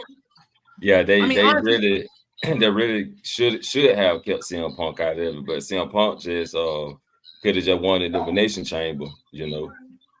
I mean, honestly, I'm gonna say, well, you don't even have to win Elimination Chamber. But I'll even say this, even for Cody, even for him winning. If CM Punk were to win Royal Rumble, this is more clout for Seth Rollins, in my honest opinion, than anything else. For the simple fact that we all know he's gonna pick him before he even picks Roman Reigns, because it's just ideal because he hasn't even had a face-to-face talk with Romans like that to even make it a thing. Right. But even then, it's like. I don't if I had to sit here and choose based upon the story. If CM Punk won, then how the hell Cody was going to finish his story? Let's help me out with that one. Elimination. He wasn't. He don't get elimination. He's on Raw. He don't get that. Oh yeah, You're right. The politics don't make no sense. Yeah. Oh yeah. I mean, to be fair, this the same company that has SmackDown people in Rhea's chamber. So Debbie don't really give a fuck about the rest. They have him in Rhea's chamber. Yeah, you can get 3 each. You can get 3 from each roster. Yeah. So really? Yeah. Let's. That's how doesn't really do it. I didn't really focus on the whole women's elimination chamber. I thought it was literally gonna be just Raw. They usually get 3 from each roster. Yeah. They on the press conference. They already announced that on Friday it's going to be Bianca Belair and Mia Yim for elimination chamber spot. Right. Yeah. Okay. Well, let's see. That's the thing, right? Because I'll say this too. The only reason if that happens, I see why. Because the female, the women's division is smaller. The men's division is much more bigger. So I don't see a need for them to even make guys from SmackDown even get involved into Raw's Elimination Chambers match. But that's what I think about this. That's what I think about this. They also had SmackDown, they also had both SmackDown and Raw people in the World Heavyweight Championship tournament thing. That's stupid. I ain't gonna lie, that's stupid. If that's the case, you should have never split it in the first place. It's like, what are we doing here? Wally, I'm confused. In the press conference, they had Becky Lynch and Rhea, right? Yeah, they in the Elimination Chamber pay-per-view, they have Rhea versus Nia Jax, and they have Becky Lynch already in the chamber. Then it's gonna be Bianca or Mitch. Yeah, and then they have what they did with Bianca was they just what they did with Rhea Ripley and Becky Lynch, they just wanted some Jeez. crowd reaction and some star Yeah. power to get some pictures and all this good shit. They've been telling us for like a while that Mania is gonna be Becky and Rhea. Right. They already been telling us that for a while. They've been telegraphing that. Right. That's why they kept them away from each other. And they don't even need to telegraph that to you. You know it's gonna happen. Why? Because this is what they always sell, and it's getting dry. And I think Rhea gonna win that motherfucker though. Yeah. So that means You better hope so. Elimination Chamber is gonna be trashed then. So it's useless to even have that pay-per-view. Nah, it's gonna be good. You still need the qualifiers. That's what they have in the Elimination Chamber match in the first place for the qualifier. I get that, but we kind of have an idea who's gonna win, Becky, unless they trick us. I mean, let's be honest though. Like, how many Elimination Chamber winners genuinely be surprises? But like most of the time, we kind of have an idea of who's gonna win those. Right. So we know Becky gonna win. No, the 2003. Remember the SummerSlam? It was a twist. We thought Goldberg. Everybody thought Goldberg's gonna win, and then Triple H won. Yeah. No, Well, I didn't right. thought Goldberg was gonna win that. I thought Triple H was gonna win that because you say Survivor Series, or are you saying no SummerSlam? SummerSlam. The SummerSlam. Oh yeah, I was surprised that Triple H won that because that actually makes sense. Yeah, that was the one where Goldberg was basically destroying everybody until. Yeah, but let's be honest here. That's also around the same time when, if I'm not mistaken, like that's when Evolution was slowly starting up, or they were up. So yeah, you're right. So yeah, I wasn't surprised. But they fucked it up too because they gave Goldberg the title a month later, and a month later, no one gave a fuck. That was SummerSlam was the perfect time to give him the title. Damn. I mean, you can say it was perfect time. I mean, people can judge perfect timing, but hey, but you know, this year will be the first Triple H WrestleMania. No Vince McMahon. Let's hope he doesn't fuck it up. Yeah, now you got The Rock trying to interfere though. And he's already gone fucked it up. Okay. Oh yeah, he's in the board of directors. Fuck. Yep. You know, so I gotta give credit to Cody Rhodes though. Cody Rhodes is over enough to make The Rock heel. That's a compliment. You're over enough to make The Rock heel. Damn. Pretty much. That Cody got to finish the story, man. He got to finish the story. But now here's the question. Now let's say the story ends. Cody gets his big moment. Everybody's happy. How long does Cody fucking hold the title now? Another 5 years until SummerSlam, the next WrestleMania. The next WrestleMania. I mean, yeah, I can see that because I mean, you got to think about it. SmackDown is pretty much the moment he wins that title, he's taking it to SmackDown. He's going to be a new SmackDown guy, and by the time he does that, he just got fresh. He just got a load of fresh competition at that point. So he's just going to be cleaning house. Then who's going to Raw then? Because Raw. What do you mean who's going to Raw? No, nobody going to Raw. I mean, they might make that trade, but they might make a trade since technically Cody was Raw. So then, since he's champion, they might make a trade. But I don't see no point. If they do make a trade, I mean, they'd probably trade someone lower on the books. Because you got to remember, because rumor is that Dijak, he's going back to the main roster. So Dijak may be the one that they put in to Raw because that's where you're gonna put him up. That's where they're gonna put him at. Since technically his contract is about to be up, and they might renew it by bringing him back up to the main roster. So. Right. Yeah, they could do that. Then Brian Breaker may go to Raw because Carmelo gonna be on SmackDown. Yeah. So don't even do a draft this year then, because if they do a draft, all this will be trash. I mean, let's be honest here. They barely do drafts anyways because drafts nowadays have become very every so other like 2 maybe 3 years in the mix. Yeah, they could actually do trades if anything. They can trade. Speaking of trades and brands and stuff, okay. Since WrestleMania's coming up, do y'all think any of the stuff with Nick Aldis and Adam Pearce gonna lead to anything, or is it just? You know or am what I just overthinking it? So look, hey Ty, I agree with what you're saying right there because this is my thing, right? When they brought back the idea of the general managers and the way how they were doing things, I truly thought this was going to be a Raw versus SmackDown type energy where we were just gonna have two guys, like people from each other's rosters going at each other, battling out to see who's the best of the best, and then voila, we just get a very competition WWE between Raw and SmackDown. But that didn't play out the way I thought it would be because that didn't play out the way I thought it would be. But that's how I was hoping it would be.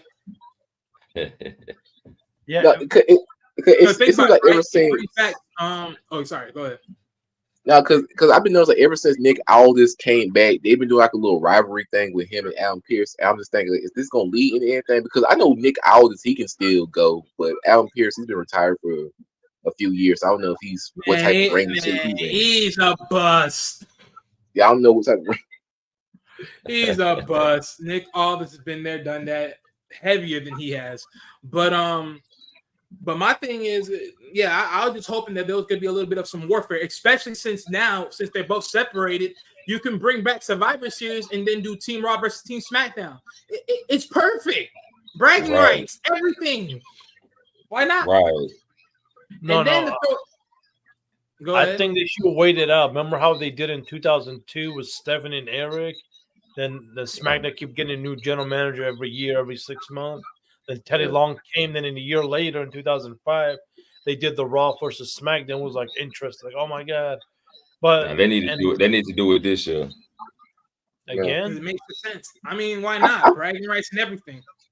I feel like it will make sense for SmackDown versus Raw to do. I mean, for SmackDown versus Raw to do Survivor Series again because the War Game shit only works if you have a stable, and I'm pretty sure Judgment Day or the Bloodline are well based on what's happening. I know damn well Judgment Day is not going to exist by Survivor Series, and I'm pretty sure the Bloodline is not going to be what it was by the time Survivor Series happened. So there has to be something for Survivor Series to be based around because how do War Games work without a stable? They still could do War Games. They just have to. Well, hold up. Well, let's be honest. War Games is more of an NXT thing, not more of a Raw or SmackDown thing. That's one thing. Right. Sure. I can say they can bring it to NXT. Do it at NXT this year. Yeah, but that's what they always bring it. Because that's their staple show. So right. But I mean, if they even were to bring in that type of atmosphere, there is like, okay, well, I mean, I hear what you're saying about the whole faction, but it's like the faction idea doesn't really even matters because, like, again, it's like a group versus another group, which is why I say Team Raw versus Team SmackDown. But if you're talking about like tag team battling like that, because technically they're supposed to split the Raw and SmackDown titles a long time ago. They were supposed to, but they didn't. Right. So I see what you're saying there on that stance. And, from there, I don't know who's going to be on SmackDown, but someone's going to pick that up eventually. Yeah, they're gonna do War Games regardless. They're going to do it NXT or on the main roster. One of them going to do it. Taquan, for your question about Nick and Adam, I think it's going to lead to something. I don't know how they're going to do it. Maybe Adam might get out of retirement and do one-on-one, either in Backlash or Money in the Bank or SummerSlam. Stop. No one wants to see that old man. Or they pick somebody to wrestle, like how remember how representation. Yeah, I can see it. Right, I can see that. Maybe SummerSlam, Backlash. Oh, they do it in Money in the Bank. Like they bring 4 Raw and 4 SmackDown. And they have it. I don't see Money in the Bank. That's disappointing. That'd be cool. I mean, if they do Money in the Bank, I guess there's got to be money in the briefcase. You know what I'm saying? The general manager that wins get the big fat check. Oh yeah, I see that. Like a cool thing that they probably won't do, but like, let's like at WrestleMania. You know how like in like how last year WrestleMania, you had the showcase matches. Yeah. Mm-hmm. What if like this year's showcase match is like a SmackDown versus Raw match, right? And Adam Pearce pick his people, Nick always pick his people, and the thing could be like the team that wins get like the first draft pick or something. Like, that could be cool. Yeah. But they probably see won't that do too. it. No, that'll be a smart idea for sure. Yeah, like if drafting's in play, like someone gets a fat check, as far as general manager wise, and then they get a first set of draft picks, first round, second round, third round, all that. Yeah, I can see that happening for sure. Damn. But yeah, but you know what I hate about the draft? Like the Raw gets 3 picks in the first, and SmackDown only gets 2 right away. Like I think it should be even, either 3-3. That's because the time. Yeah, because the hours, like 3 picks for 3 hours and 2 picks for 2 hours. No, Walker, here's another. What is your best draft? For me, it's 2002, 2004, 2005. It was like the best drafts ever. And 2016, I'll put. The others are trash. Yeah. What do you guys think? What is your favorite draft? I never thought about what my favorite draft was. Yeah, I really don't have a favorite draft because that doesn't really matter to me. I think honestly, it's about it's all about, okay, if you pick up these wrestlers and put them in these particular rosters, what do you do with them? And that's my thing with that. So Right. I don't really care too much for the draft. It's like, hey, what do you do with the wrestlers after you're done drafting them? Have they grown? Have they progressed? Have they became champions? Have they became something else? So granted, you can sit here and say, well, when the draft happened, and then in those years before the next draft, did a major shift came into play? The new champions came into play? Yeah. Okay, yeah. But then my thing is, from that point, then it's like, I just don't remember all that because that's literally too much. Right. Good point, Wally. All of the stories. I just thought about it now. Like 90% of drafts, when people they get drafted, a lot of people got screwed over. If they never done the draft, they had like a decent career. For example, 2004. Everybody that got drafted from SmackDown to Raw, they all got buried, exception of Shelton Benjamin and Edge. Everybody else got buried. They barely got used. They barely got a story. See, yeah, that's something you would have to. That's something like if if Fro puts that into play, or maybe I put that into play, like we would have to review that whole thing and then make an episode about that, like talk about the whole thing, because that's a lot. No, literally, that is a lot, because you have to literally look back and be like, okay, let's look at every wrestler that got transferred over and then how their career, went up or down after the draft. It's like, that'll be a lot. Yeah, it's a mess. That's why I hate sometimes. I like the draft idea, but when you actually people like they get screwed over. Like when Vince brings in NXT people, everybody got screwed over. In NXT, they're stars, right? When they came to the main, majority of them got buried, except for a few of them got lucky and became main event. But yeah, let's see what.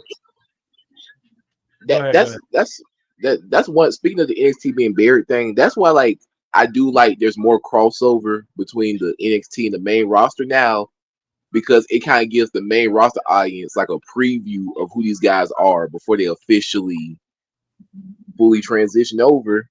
Because that's kind of the biggest problem with like the NXT guys in the past, is because when they debuted it, a lot of the main roster crowd was like, who the fuck is this guy? Right, they didn't know who they were. But now they know, like Tiffany Stratton, they know who she is. They knew who Carmelo Hayes was. They definitely knew who Trick was. Yeah, but now that's because of. Oh, go ahead. No, go ahead. No, yeah, but I think that's partly because of just how that's all set up. Because think about it, right? No one didn't question who was Samoa Joe. Everyone knows that. And no one didn't answer like who was Seth Rollins. Most people more likely would know that. No one didn't question a lot of these cats where they were coming. So it's like, who they are. It's just that some of the other guys, they're pretty much fresh, because it's like, well, where do you came from? And people are trying to do some research about you one way or another, and they're trying to figure out who they came from, because a lot of these guys that are in NXT, they're fresh. Like, they're very fresh. They're so brand new. You're talking about the freshest talent coming in the game. So a lot of these guys, you do have to, there is a nice waiting room to really like sit there and be like, who are these guys really? Like Braun Breaker, look, if you didn't tell me Braun Breaker was one of the freaking the sons of the damn Steiners. Yeah, Steiner brothers. I would have never knew, but he did. He damn sure did have some resemblance. He just didn't know which one of the brothers he was. But I would have never knew. I'm like, oh, okay. Y'all could have just called him a Steiner, but I get why y'all call him Breaker. Okay, cool. Yeah, he didn't want to take the family name. Yeah. Which is stupid. But I have another question for y'all since WrestleMania coming up. I had asked Fro this like a few days ago. Is there based on how WrestleMania is looking now, is there any situation where Damian Priest cash in and wins? Oh yeah, so look, we were talking about that earlier. Right. Yeah, so my thing was what I said on the panel was this, that Damian Priest, I think he's gonna definitely cash it on Seth Rollins and whoever he faced, which most people are agreeing that it's gonna be Drew McIntyre.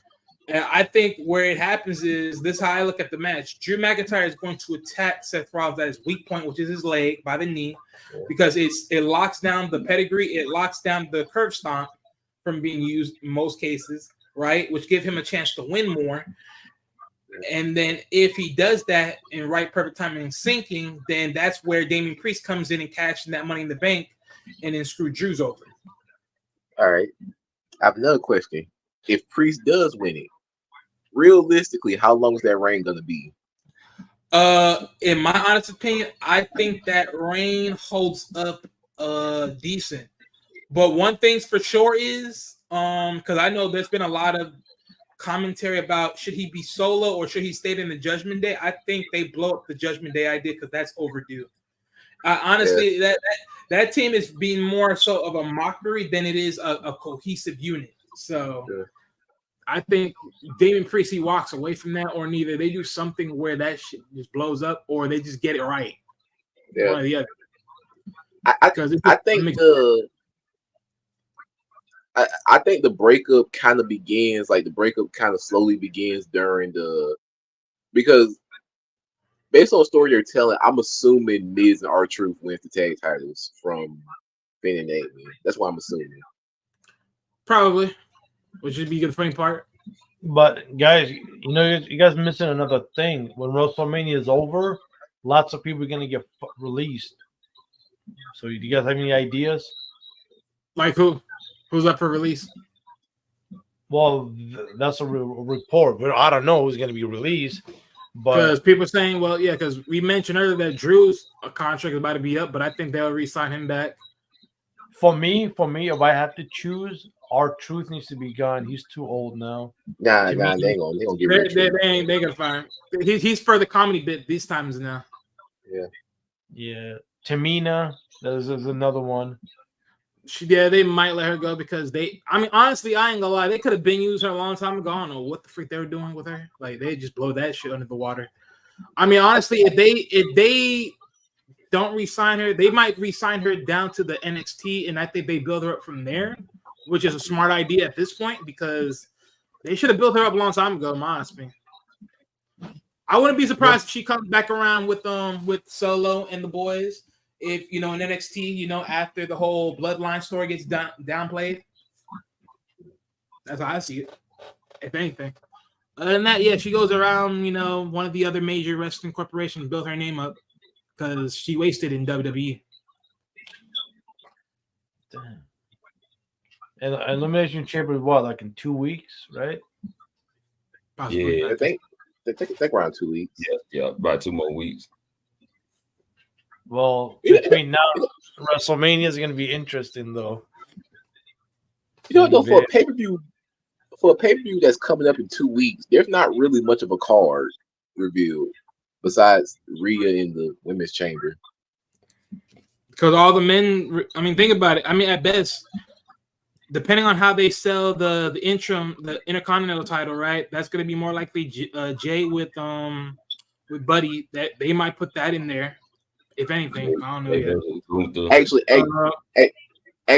I think they're gonna do that on Raw because Gunther has on visa issues. He can't. He can't go outside the country. Okay, so that's what I was saying. He got visa issues. He can't go outside the country for a while. Oh, what the world? Okay. Yeah, I tell you why I heard about that, but I couldn't explain. I know y'all said it before, but I'm just like, Okay. Yeah. So most likely, the main event will be either the Elimination Chamber match or Nia Jax and Rhea.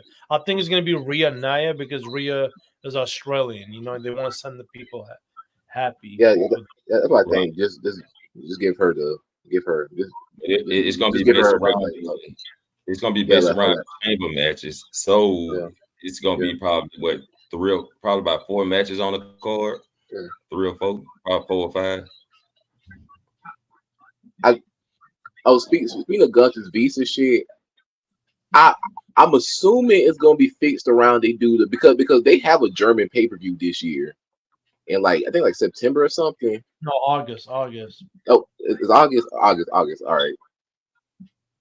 I think like I'm hoping the visa issues are like good by then because I'm assuming that's when they crown Gunther with like one of the major titles at what's it called, Bash in Berlin or something. I think that's the pay-per-view's called. Yeah. I think that's when they pull the trigger on Gunther.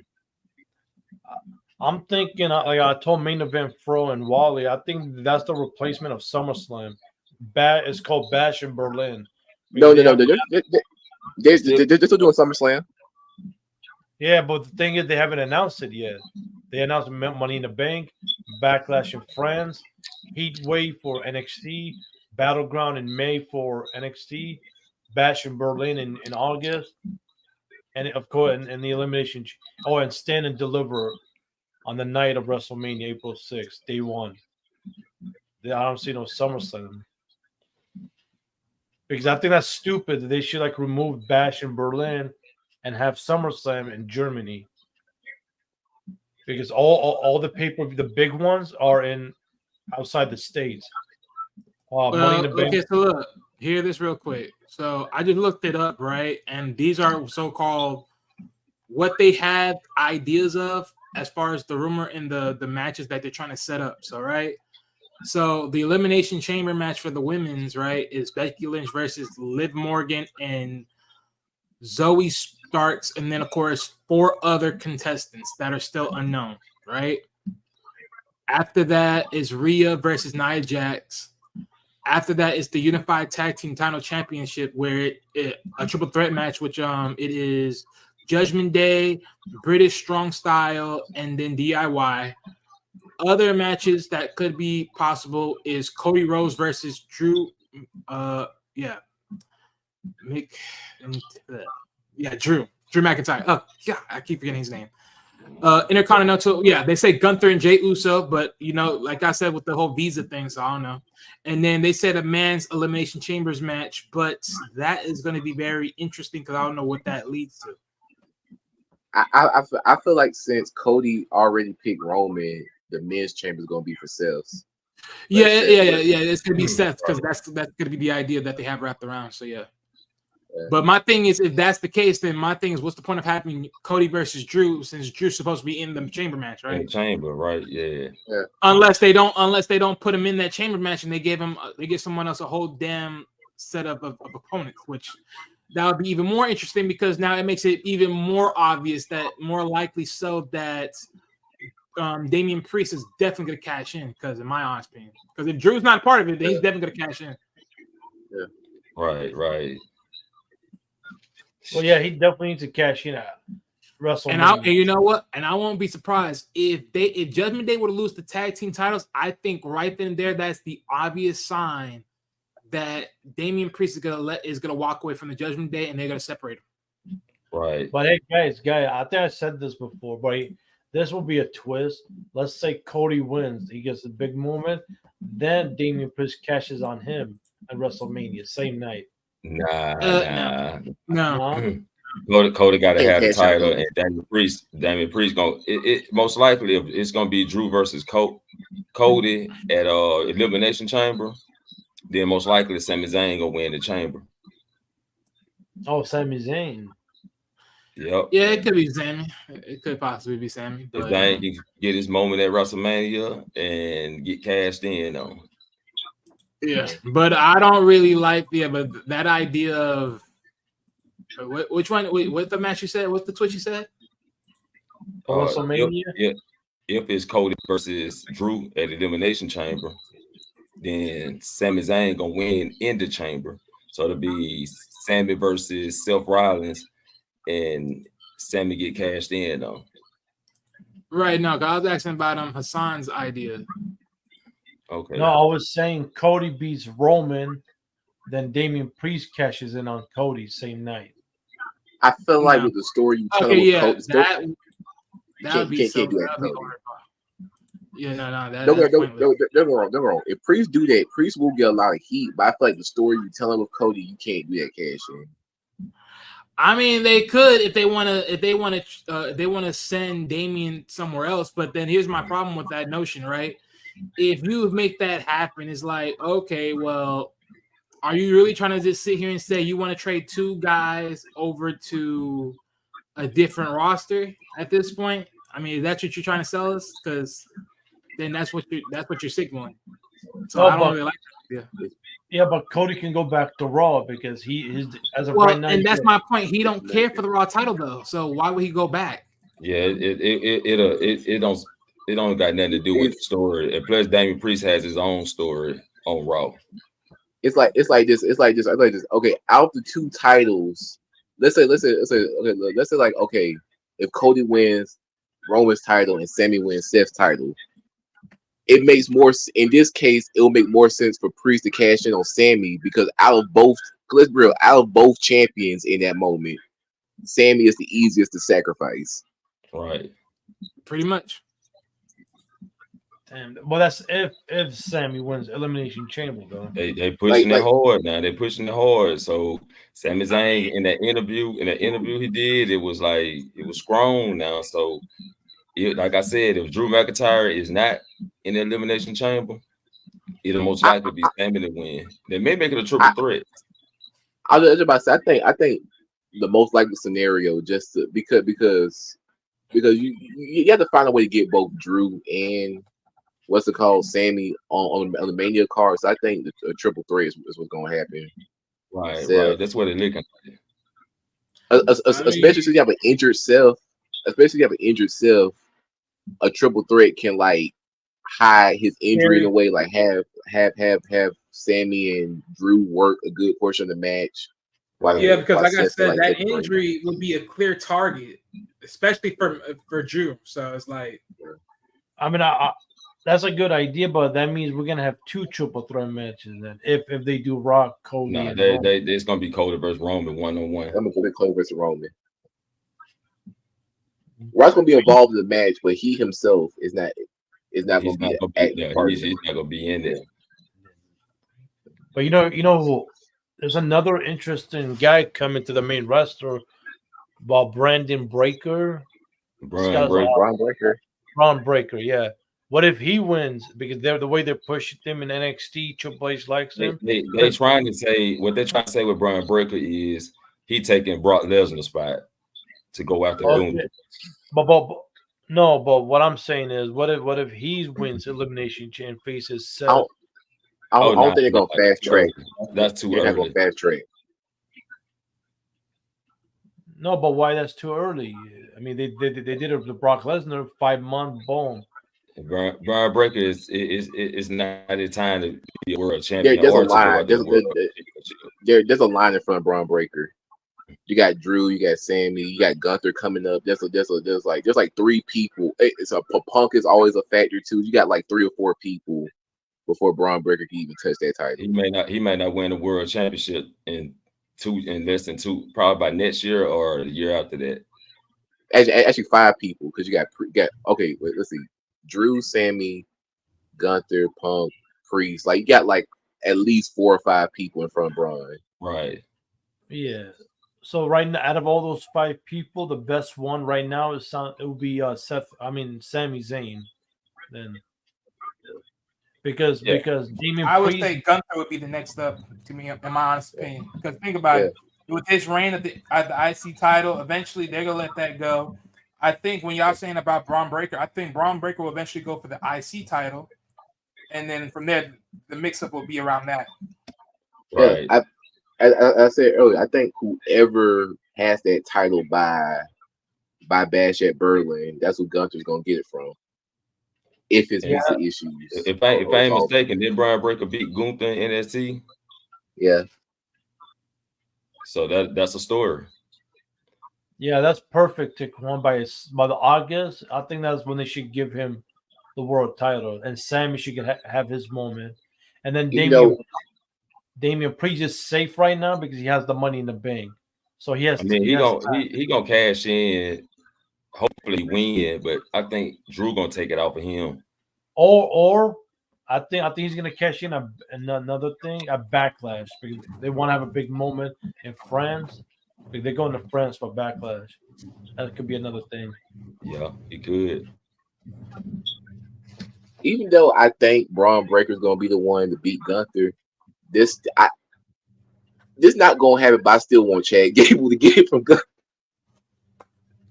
Oh no, that's been sold over by now. Yeah, that boat has already been sailed, but there's still a piece of me that wants that. Yeah, I mean that David and Goliath piece. Yeah, you would hope that had happened, but nope. Wait! I want your opinion on this. Okay, let's say Sammy wins the world title.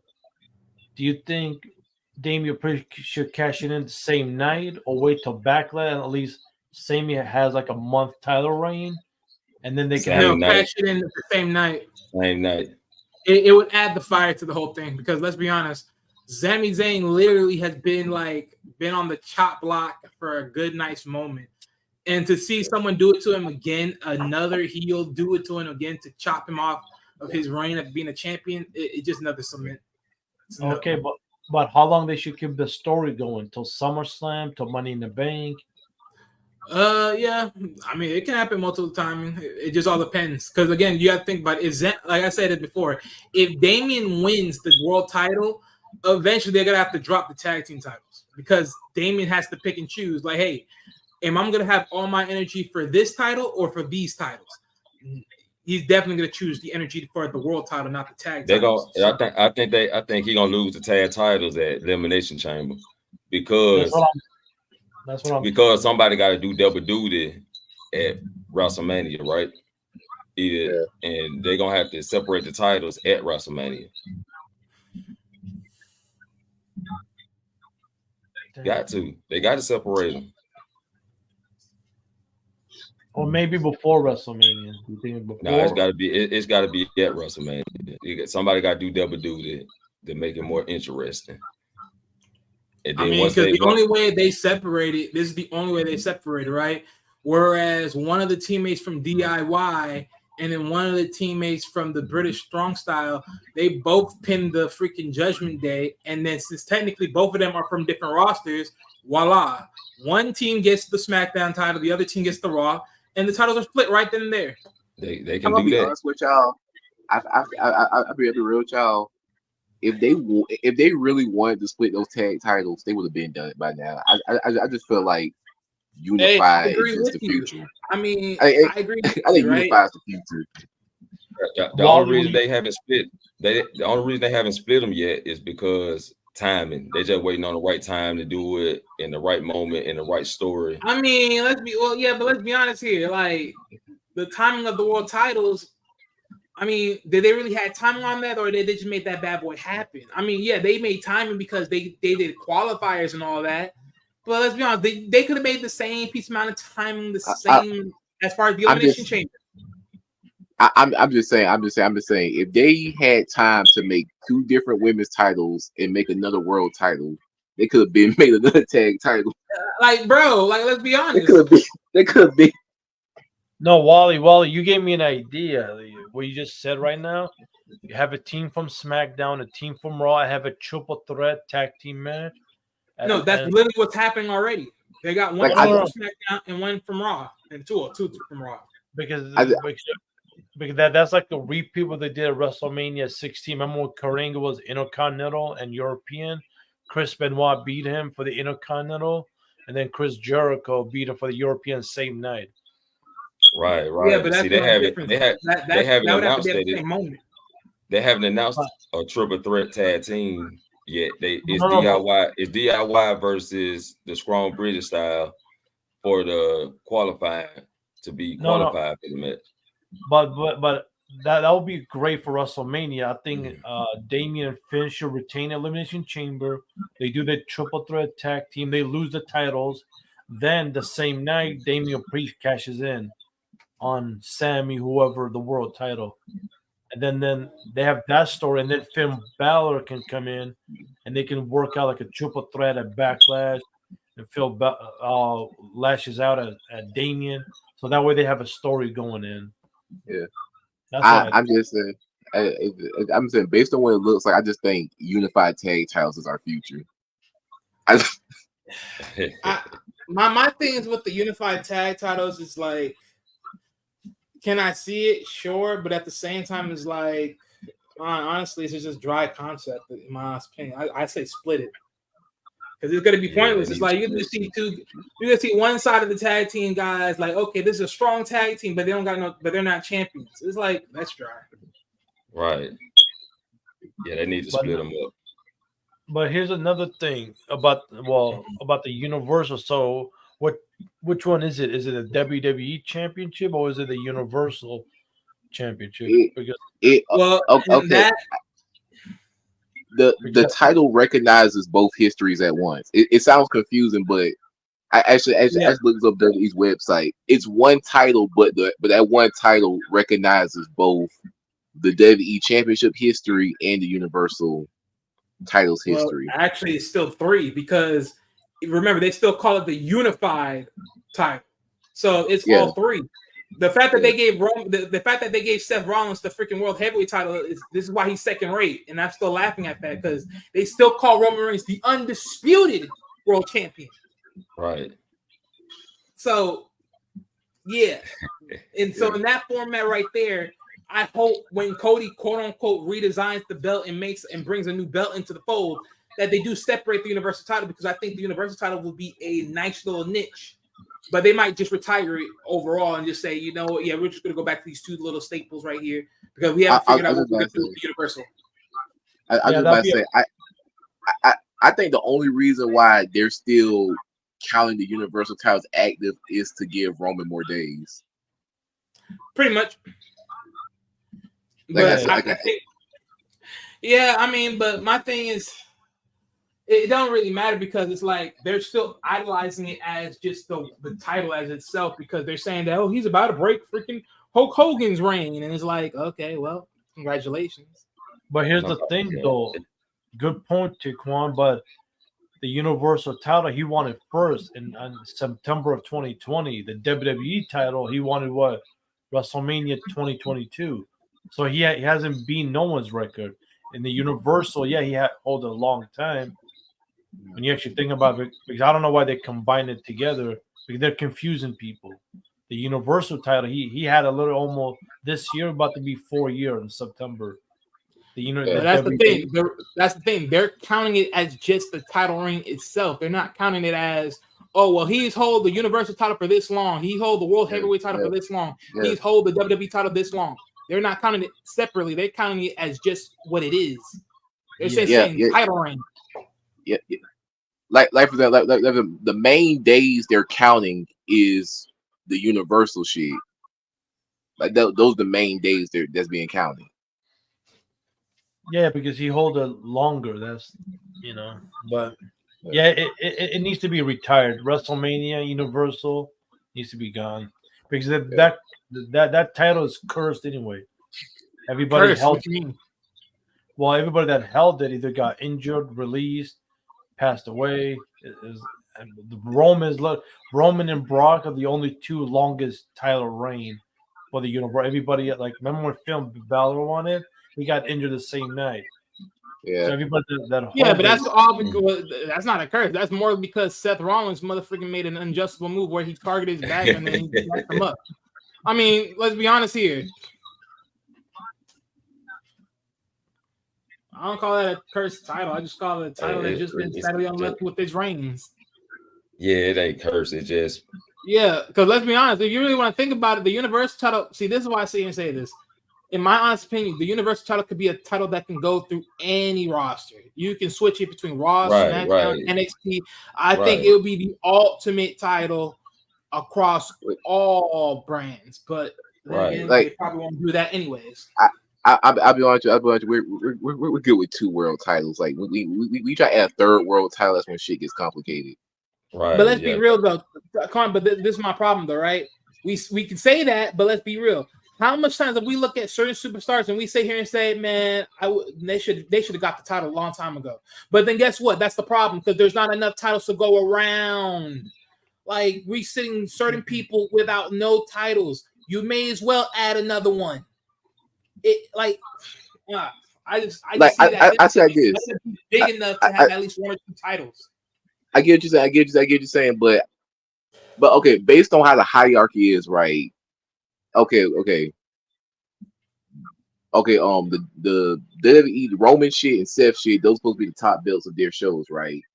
And the second tier is supposed to be the Intercontinental and main roster, middle roster, like mid roster, Intercontinental in the United States, right? Mm-hmm. I just think it's weird to have a top above the top. So let me put it to you like this, right? No, I hear what you're saying. Let me put it like this, right? So let's say they were to bring in, they split the belt, and the Universal is its own belt, but then there's another nuanced belt that they bring into the fold, right? This is why I'll sit here and say the World Heavyweight title and then the WWE title are pretty much the main staple, main event superstar staple titles, right? The Universal and then whatever else, if they were to make another title beside that, would be the co-main event title. And then, of course, the Intercontinental in the United States are just the mid-card titles. And then tag teams, mid-card to early-in title reigns. And then, of course, the women's titles are also a part of the co-main, sub-co-mains title reigns or neither main events, depending on whoever has the hype at that time. And then you swing it down as they go. Yeah. Or you know what? Hey, I say it like this. You can even sell it down. You can even sell the Universal title down to NXT. How about that? Now NXT got 2 freaking world titles. Freaking. But you know it'll be interesting if they do a WrestleMania, if they include at least 1, or they can do WWE versus TNA wrestlers. What do you guys think about that? Nah, I don't. TNA needs to stay out of it. I said this a while ago. I was talking to somebody else earlier, like a few weeks ago. I think they're gonna do TNA WWE stuff, but I told my friend it's not gonna be the people that you think. Like, okay, I said this right. If WWE and TNA do stuff, WWE is not sending their top people to TNA. They're gonna send people like Ricochet to TNA. Right. They're not gonna send fucking Roman Reigns to TNA. But my friend thought I was crazy for saying that. I'm telling watch, if they do anything with TNA, don't expect Roman Reigns, Seth Rollins, CM Punk. Expect like a Ricochet or something to go to TNA. Somebody who ain't doing that. Yeah. This is the second time they recognized TNA in the Royal Rumble. Remember, Mickey James was Impact. That's the only time they need to do it. Yeah. So here's my thing to that, right? It would be interesting, but my thing is, here's my thing. So far, they have literally sent like their women's world champion not once but twice to the women's Royal Rumble every single time, and of course, they always get dropped like towards midway into the event, and that it's done deal.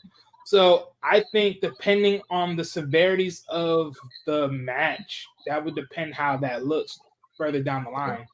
Or they can bring him like in a big battle royal, 10-on-10, a 20-man battle royal. WWE. I think they just need to stick with the Royal Rumble when it comes to TNA. So far that's what it's all done. You don't want to make TNA look bad by beating beating their stars, or you don't want to make WWE look bad by TNA beating their stars. You know what I'm saying? So, well, remember how AEW did it, right? Their world champion beat their world champion when TNA was invited to AEW. Kenny Omega. Yeah, but that's I think that's a whole different scenario too. Oh, no. Hey, I just got okay. So look, I'm about to say They something. called it for what it is. Triple H said he announced it. It's Cody Rhodes versus Roman Reigns 1-on-1 for WrestleMania. Yeah, I saw on Twitter. Yeah, that's early. Go ahead, Taquan. About to say something? Yeah. Yeah, go ahead, Taquan. I was saying about the whole TNA thing, right? I feel like the most TNA interaction that's gonna happen is either the Royal Rumble, and I can see them doing some stuff in NXT since NXT already did the All Japan thing. That's the most I can see. Right. Cause I feel like if you put TNA people on the main roster, it's gonna be like the same situation where I said with like the old NXT guys. It's gonna be that because that's something that's something I feel like wrestling fans forget, right? Is how like everybody ain't us. So like we know who these TNA people are, but the average WWE fan, they're gonna see like a Josh Alexander, like a Moose, and be like, who the hell is this guy? So like I feel like it's gonna be like that awkward introduction phase where it's like why the fuck is this guy on my TV screen? It's like the average. I'm thinking about the average. Like that's the point I'm coming from. Like, yeah, only the die-hard fans will know like who this. Yeah, you're right. right. That's why I say they keep it in the Royal Rumble. That's it. Or Survivor Series. NXT. Nah, they keep them in the Royal Rumble. That's it. That just to show their face. Yeah. But in that case, then they should at least have at least 5 people. 5 for the men, 5 for the woman, not just one person. Yeah, they could. But I do feel like though, if there's crossovers though, I feel like it's gonna be more WWE sending some of their mid cards over there, the TNA sending some of their people over here. That's why I feel like if there is any crossover, that's why I feel like the majority is gonna be like WWE sending like some of their mid cards over there to have them come over here. No, you're right, because back in January, I read a report. WWE might do WWE versus TNA, like a World Collide. Remember, they used to have World Collide event with NXT and all this shit.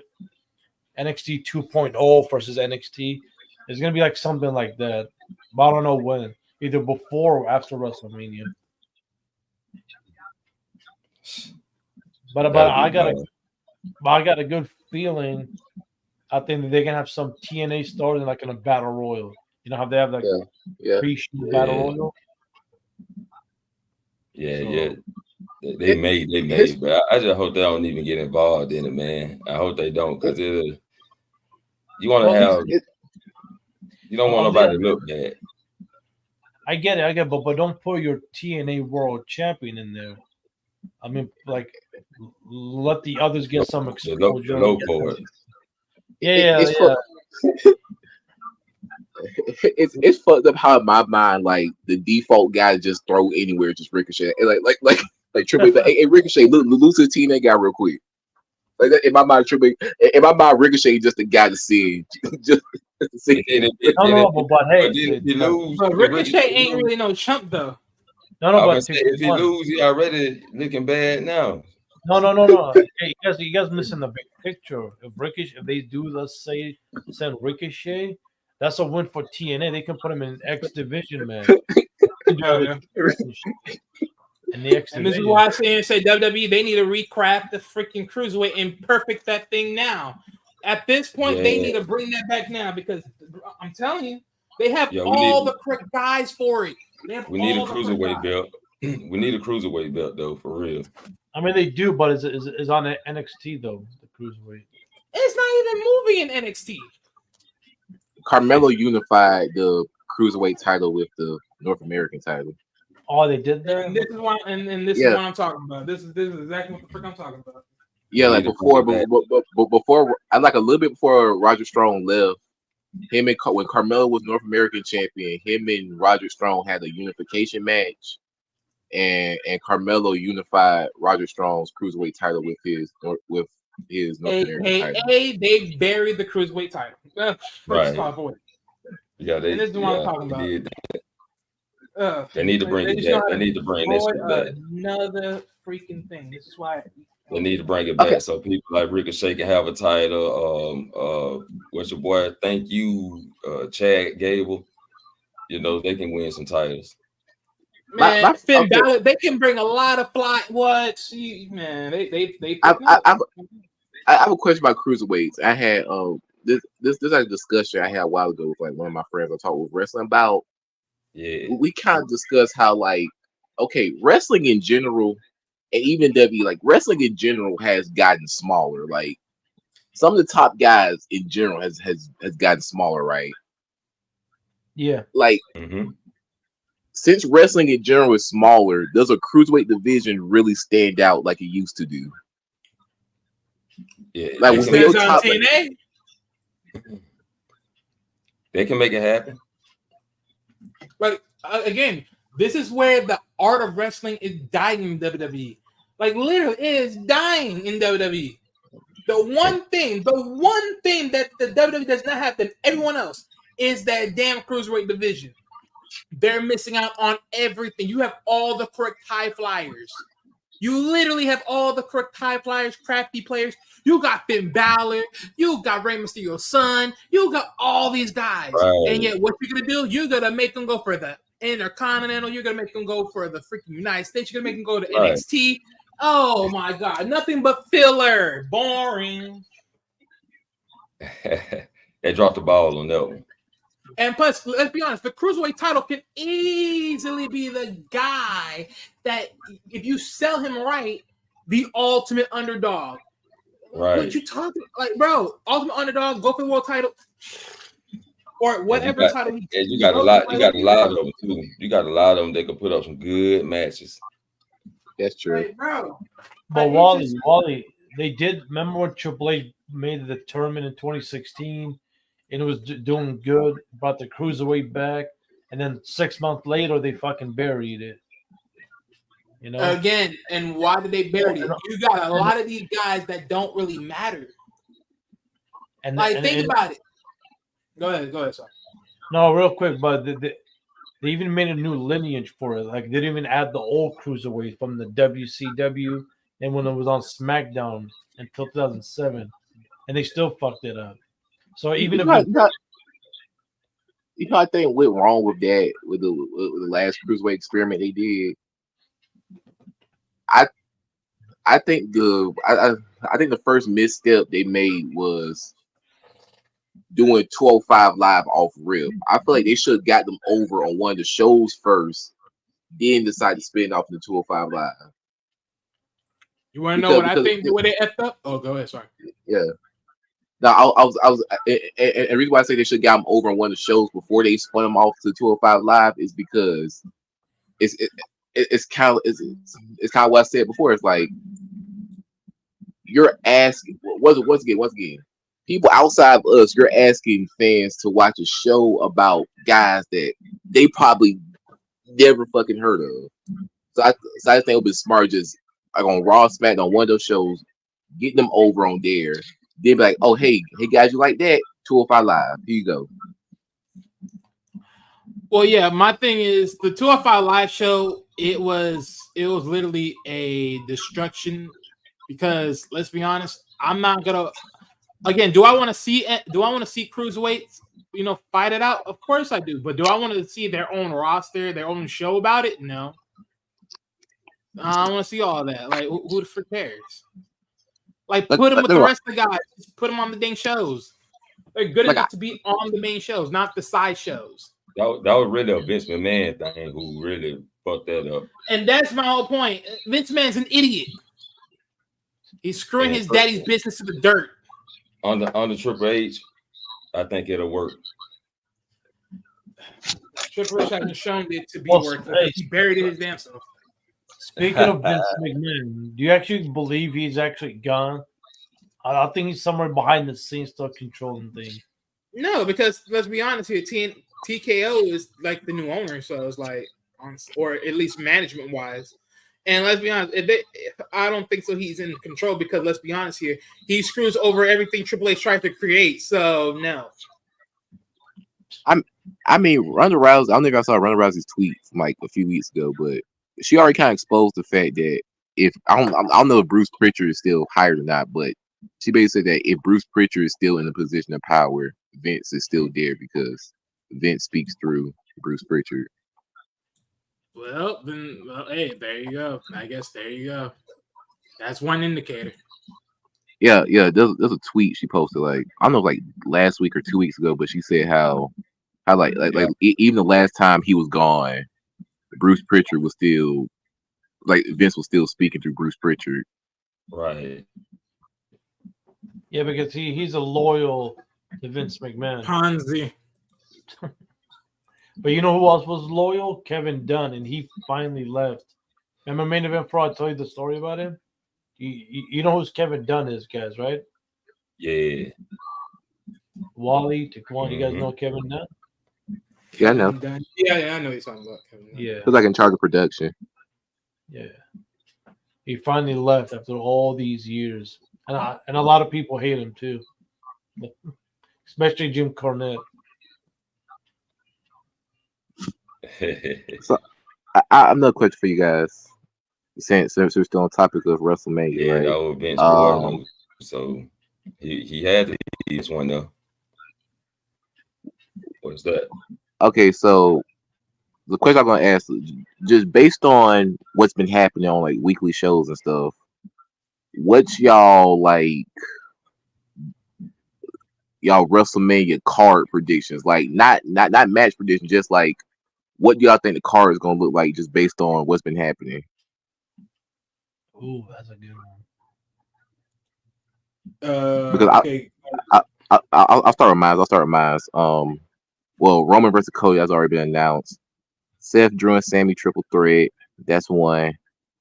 I think we're gonna get Bianca and Jade. You're gonna get Rhea and Becky. Bianca. I mean, what's it called? Bailey and Io. That's already been announced, so that's a free one.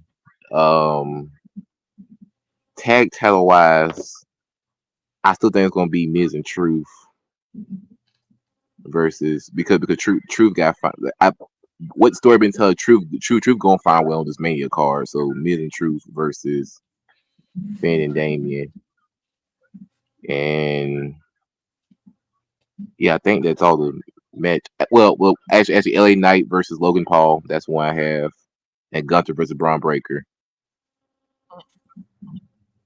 Yeah, sound about right. Oh, I forgot to say I forgot to say Jay versus Jimmy. I gotta say Jay versus Jimmy. Oh, Jay versus Jimmy. Oh yeah. Well, I mean, the Gunther versus Braun Breaker thing, that's a little bit of a stretch because I don't think so they're going to jump that gun anytime soon. No, but what if they do Jay and Gunther at WrestleMania? Because if you're going to take the title off, then why not wait to WrestleMania? Yeah, but they already sold that story now, so that's what I'm saying. Jay want to face Jimmy. Yeah, Jay want to face Jimmy at WrestleMania. They've already set up Jay and Jimmy, so you gotta do Jay and Jimmy at WrestleMania. That's right. They already did that. Yeah. Okay, yeah, but it can't be a normal match though. It have to be like a special, like what, cage, Hell in the Cell, street fight. I mean, they may add something to it. They may add something to it, but it's still gonna be a basic match. Like you can sell Jay and Jimmy. You can sell Jay and Jimmy at just a one-on-one. Yeah, one-on-one. You can. Oh, yeah, because you gotta think about it. You gotta think about when they both did the first 1 and 2 entrance to the Royal Rumble. You can just look at the crowd and see how they received it. It was a done deal. But you know what they should do with that to make it more interesting with Jay. Since Jay's on Raw, Jimmy's on Smack, the winner will face the world champion at Backlash. So if Jay wins, he gets a world title shot. If Jimmy wins, he gets the WWE title shot at Backlash. What? Nah, what world of wrestling politics are we talking about here? Nah, I'm gonna be real with y'all. I feel like wrestling fans. No offense, Jey Uso. I feel like wrestling fans gotta be honest about Jey Uso, right? I like Jey Uso. I know he calls himself main event Jey Uso, but I feel like Jey Uso is in the position he belongs. I'm sorry. I think, in my opinion, Jey Uso is upper mid Carter at best. Upper mid Carter. Maybe world champion here or there, but Like Yeah, this he definitely, position, this Jay Uso's position. he definitely a mid quarter. Yeah, But but I'm not saying they're gonna win the world title, but that says the story's been what, a year, 2 years now, maybe a little bit longer. You know, yeah, at but least they ain't Yeah, gonna but they ain't that's gonna not do gonna this. be They ain't gonna do that's gonna no be a winner reward versus of a world title. Like, no, that's because not because possible. the feud with Jimmy and Jay is more personal than them winning and trying to go out to And let's something. be honest, if that's the case, if that's going to be the prize, then you automatically already said that Jay is going to win because Jimmy. What has Jimmy done since then? Nothing. Shit. Like, let's be real here. And that's what made me. I feel like And hold on, Taquan. That what make me don't want to see the match because they haven't built Jimmy up. Jimmy ain't been winning nothing, so it's like we going into this matchup with Jay with all the momentum. So it's like, why would I want to see Jimmy wrestle Jay? I mean, they're definitely going to add something to it, but it's just saying like, oh, okay, well, between them, they get a world title. I'm like, there's no way in hell. There's no way. Oh no, The only way that happens is The Rock made that happen, and that right there will make me say F WWE entirely. Nah, it's gonna be a personal feud because Jimmy gonna screw Jay out the Intercontinental Championship. Yep, that's gonna be. Yeah, I think that's where the kicker starts in. He gets that title match and he screws him over because he don't want to see him rise above him any much more than he already has. Right. And then from there, it's like, all right, Oos, I see you. You want to keep coming involved in my business. You want to keep staking me from my title matches. You want to keep screwing me over. Let's do this. Let's dance. Let's see who's the better Oos is. That's what they'll do. And Nick Aldis gonna make it happen because you know him and Roman don't get along. So yeah, Nick Aldis gonna make that shit happen. I was about to say that like the reason why I don't really like the number one contendership thing is because that's kind of underwhelming for the person who ends up winning the title at WrestleMania. It's like, I want the title. My first challenger is Jimmy Uso. I want the title. My first challenger is Jay Uso. Right. That's like a throwaway. That's like a quick throwaway of just mixed proportions. It's like, no. Okay, then. So you saying Gunther is going to WrestleMania as the Intercontinental Champion? So Jay Uso is not winning it because Jimmy's going to cost him. Or then who the hell is going to face Gunther at WrestleMania? That all depends. That all depends because they can like I said, there's a lot of ways around it because it all depends how they would shape it. Someone is like there will always be someone else coming up to just challenge Gunther. It's just going to be the case because he's going to rub someone the wrong way anyways. Yeah, but like who? Like, do you have a name? I mean, to be honest, at first it was supposed to be Brock Lesnar. I think it was supposed to be him, but you know, because he's in that legal issue battle and all that, he's had to stay. He's on the sideline. So, if anybody else at this point, and Sheamus, you have to think about all the cliches of all the all the baby faces. You got to think about all the baby faces on Raw and be like, okay, well, who?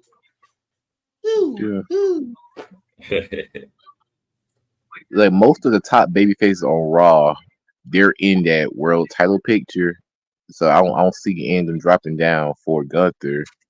So that's what I'm saying. Like, or that's my. Because I'll tell you right now, here's the sweet spot. Or the sweet spot could be Sami Zayn. That's what I look at. But that's not his story though. I mean, it's not his story, but I get that it's not his story. But like I said, that's why I said the sweet spot. Because again, right now there is no real story for Sami. Anything. The only story with Sami is really just getting in the way of Drew McIntyre. But that's it. But other than that can switch and change. Or it could be the Miz, so it can be Chris Jericho's record. Yeah, that can be the Miz again as well. Yeah, I can see that flowing in the mist. Yeah, I feel like Go ahead. I feel like Gunther already ran through the Miz, and I feel like Miz winning would be under. I feel like if Gunther lose, it should be to put somebody over. It should be to put somebody over, not just give it to somebody that's already established. Yeah, that's my prediction. Whoever beats Gunther is not already established. No, I agree with you on that. But again, I think for the Miz so they can beat Chris Jericho, because Chris Jericho is like what 9-time, Continental Champion. Miz is also 9 times, so he can be 10.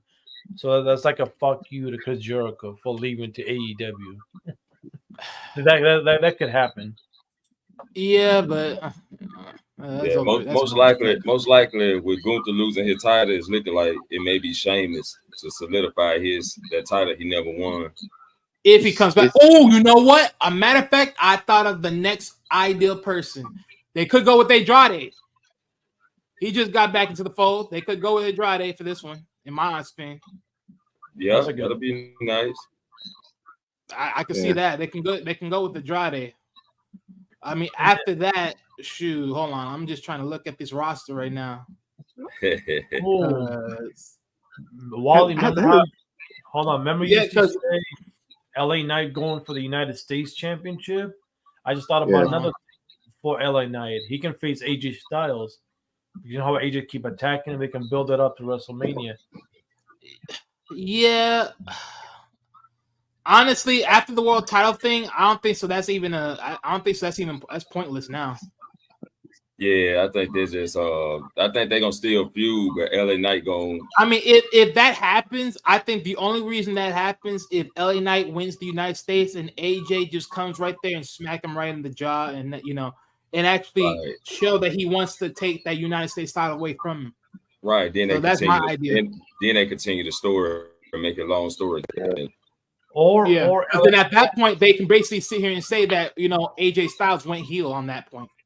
Or LA Knight can win at Elimination Chamber, become U.S. champion. They can build it up for WrestleMania. They got Logan Paul going to WrestleMania. Yeah, Logan Paul going to WrestleMania.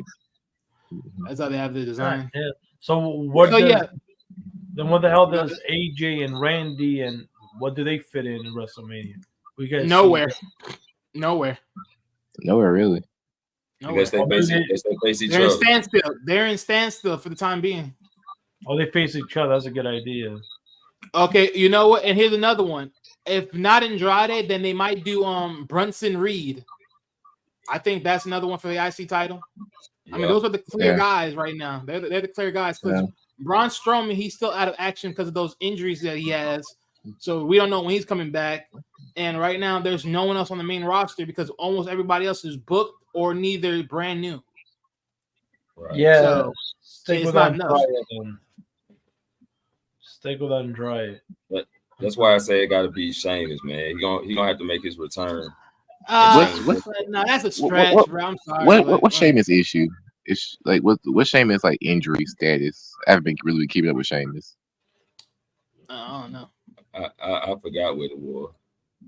I'll look up Sheamus, see what's going on. Yeah, I can say they don't never talk about it either. Damn, that's the injuries. That is literally or it could be Drew, but Drew, because they're not going to switch Drew to a face at this point. He's a heel. No, and plus, okay, look, I just noticed this. Sheamus, he's on SmackDown. He's not even on Raw, so that's not going to happen. Yeah, they can. They can make it happen though. No. I ain't trying to do all that. Come back from healing and then they switch him over. I'm not doing all that. I don't want to see that. I've been saying this for a while. I feel like we care about the brand split more than WWE cares about the brand split. Right. Hey, I'm sorry. If you made a brand split, stay on task with the brand split. That's my perfect belief. Honestly, they could do a trade. You made your bed, lay on it. They could do a trade. I agree. I 100% agree with you saying. I believe the brand split should be committed to, but at the same time, I know WWE is. If this is the story we want to tell, we're gonna tell the story regardless of the rules that we've already set. Right. Like WWE has always operated logic. And that's their problem. Because to be honest, when you think about it, almost everyone on SmackDown, you rather have at least one or two of these guys on freaking Raw anyways. The thing is pretty much almost stacked. Like, bro, give some fresh air. So who can be Gunther challenge then? Really, like you said, Brunson Reed. And then Andrade. Those are the only two. Those are the only two. Or the Miz. No, overdue. Not the Miz. I still think it's Braun Breaker. the reason why I'm arguing Braun Breaker is because they already got a story. Yeah, they already got a story, but push wise, like him and Braun Breaker, right? I don't think they're gonna like give him like a Brock Lesnar type push where it's like he's world champion 5 months or whatever. But like I think like based on the Rumble, they obviously have a lot of faith in Braun Breaker already. Right. So I wouldn't be surprised if they use this as like his like first big moment on the main roster. Like let's say like okay it's February. It's February, right? Okay, it's February. April is WrestleMania, right? Let's say like on Raw over the past few months, right? Like Braun Breaker was dominant, right? Then that eventually catches the attention of Gunther, right? And the story kind of writes itself right there, like the new dominant guy versus the established dominant guy, WrestleMania. Right. I mean, on some cases, I would probably agree, but on other cases, this one, I don't see it happening because you pretty much have a heel versus a heel going for a title. It's like, Brian just turned back face. No, see, that's not gonna happen. See, that's what I'm saying. That's a stretch. That's a stretch. But to be fair though, Gunther has gone against other heels before. Like Bronson Reed was a heel when Gunther went against him. Ivor. Yeah, like was he really a heel like at that time? Like, let's be honest with that. Was he really a heel? Like, let's be very sure about that. But as him I think about Gunther though. Gunther's a heel, right? I know Gunther's a heel, right? But I don't see him as like Gunther's weird, right? I don't see him as like a heelish type of heel. I see him as he's a heel in the way of like I just fuck everybody up. That's type of heel I see Gunther as. Well, exactly, because he's a more dominant heel than let's be honest. It's sort of like his heel is better than Roman Reigns' heel. But the thing is, Roman Reigns' heel has to need help. Gunther's heel doesn't need that much help. Yeah. Yeah. But what about Dominic Mysterio versus Gunther for the Intercontinental? Yeah, right. Not in a million years. That's not going to be so. No. Boy, the amount of baby facing that they would have to do to sell that ain't going to happen. Oh, no. Not as you turn the Gunther babyface. That's not gonna happen either. That's just way out of pocket. Like a lot of things are so screwed because of how this stuff played out. Because Brock Lesnar's not in the fold. Yeah, the injuries and the accusations and shit, all that just turned everything around. That's why I can honestly see like a Braun, like that's why I said I can see a Brunson or neither Andrade comes into the fold and makes some things happen and shake. They got to start beating Andrade up now. Then I just said back to whole healing. Sorry for interrupting. I said back to whole healing face thing. Like I feel like if they do Braun and Gunther, it'll even have to be built as like a healing face. It could just be like a big meaty men match if you wanted to be. They just there's two big motherfuckers going at it. I mean, yeah, you can sell the who has the bigger ego as far as being dominant. Yeah, you can sell it. I'm not saying that can't happen. But my thing is right now where he is in his story as far as being a tag team guy with the other dude, and then of course him winning the tag team thing. I mean, unless they blow that up, like the comedians that the way they selling it, if they blow it up, fine. By all means, go ahead. I think that's what they're gonna do though. Like after they lose they chance at the belts, they just turn Baron Corbin turn on Braun just to boost up his face. Yeah. Also, main roster pick and chooses when what happens in NXT counts or not. That's the thing I gotta remember. It's like Braun Breaker could be like a hardcore heel in NXT, but at the same time be like a baby face. Like they done this before. Like Braun Breaker face though, because he got away. Like he don't even wear the all black attire no more. He done started wearing his face attire again. I ain't buying it. Action speaks. Man, everybody cheering Braun. They cheering. Yeah, hey, look, a lot of people can cheer for Roman Reigns too every now and then. What's the difference? I'll just say we live in a time where the top heel gets better pops than most baby faces. But that's the thing. That's the beauty of it all. That's the beauty of it all, right? Damn. Because let's be honest. Like when you think about it, ask yourself this: if you know comic books like DC or Marvel, you have someone that's a villain that you like, just like you have a hero that you like. You have a villain that you like, or a vigilante. You like some of these mofos out here, regardless if they're some dicks. Like you do. Like let's be honest. Like I agree. No difference. There's no difference. So. All right, here's a question for everybody. I know we talked about the tag titles. Hopefully they split them up. Let's say the DIY wins the Raw tag team. Who's going to be the SmackDown tag team? The same guys that they're in that match, which is the British Strong Style, which is Pete Dunne and the other guy. At this point in time, that's how I see it. If they do it like that. The British. Damn. Can you think of another team? At this point in time, no. Reason why is because there's really no other team that's solidified in that build-up right now to be a top team. Yeah, like low key. This is why I do. Like even though I still believe the unified thing is gonna stick for the future. This is why I do wish the tag titles were split. Because you guys mentioned before, there's a lot of tag teams that probably won't get a chance if they stayed together. Because I don't think my team's like Pretty Deadly. Yeah, like I would love to see a Pretty Deadly tag run, but at the same time, it's like if these things are unified. I love Pretty Deadly. I hate that team. That shit is. Oh my goodness! I love Pretty Deadly. I hate it so much.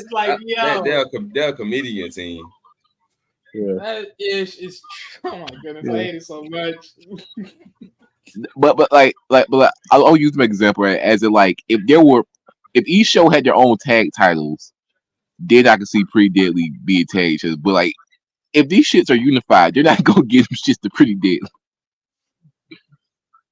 Like just in general, just teams like that, like there's like certain teams. I just feel like if it stayed unified, they won't get that chance. Yeah, you're right. And that's why I was sitting here and said that they got to motherfucking split them. They got to split them hoes. But you know what's fucked up? You know what's fucked up though? No one's talking about. Is this not WWE related? Is this AEW related? Sting's last match coming up soon. What you guys think about that? Well, he just won the tag title, so he get to shine a little bit. His last match has been with TNA/Impact. Because pretty much they throw that itch away. They've ruined his moment in WWE. Ruined. Yeah, they fucked it up. And he still lost to Triple H, which is the wrong move, I think. He should have won. Or he should have just faced The Undertaker. He should have never faced Triple H in the first place. That was not even a match to even care about. Like, I did not care for that match. But what was the reason for it? What, NWA versus DX? Which really, when you look at it, both NWA guys and DX were pretty much the same crap of teammates. Like, I never understood about that Triple H and Sting feud. I was always confused why they try to turn that into like a WWE versus WCW thing. Like that always confused me during the build-up. Like why? Like at that point, WCW was dead for like years. At that point, like why are we still talking about WCW? Like I know Sting's from WCW, but why are you making this like WWE? Like I said this, WWE already won. They dropped the ball on it. Like for the politics. You motherfuckers already won. Just stop. I mean, I agree with you, but here's the reason they did it.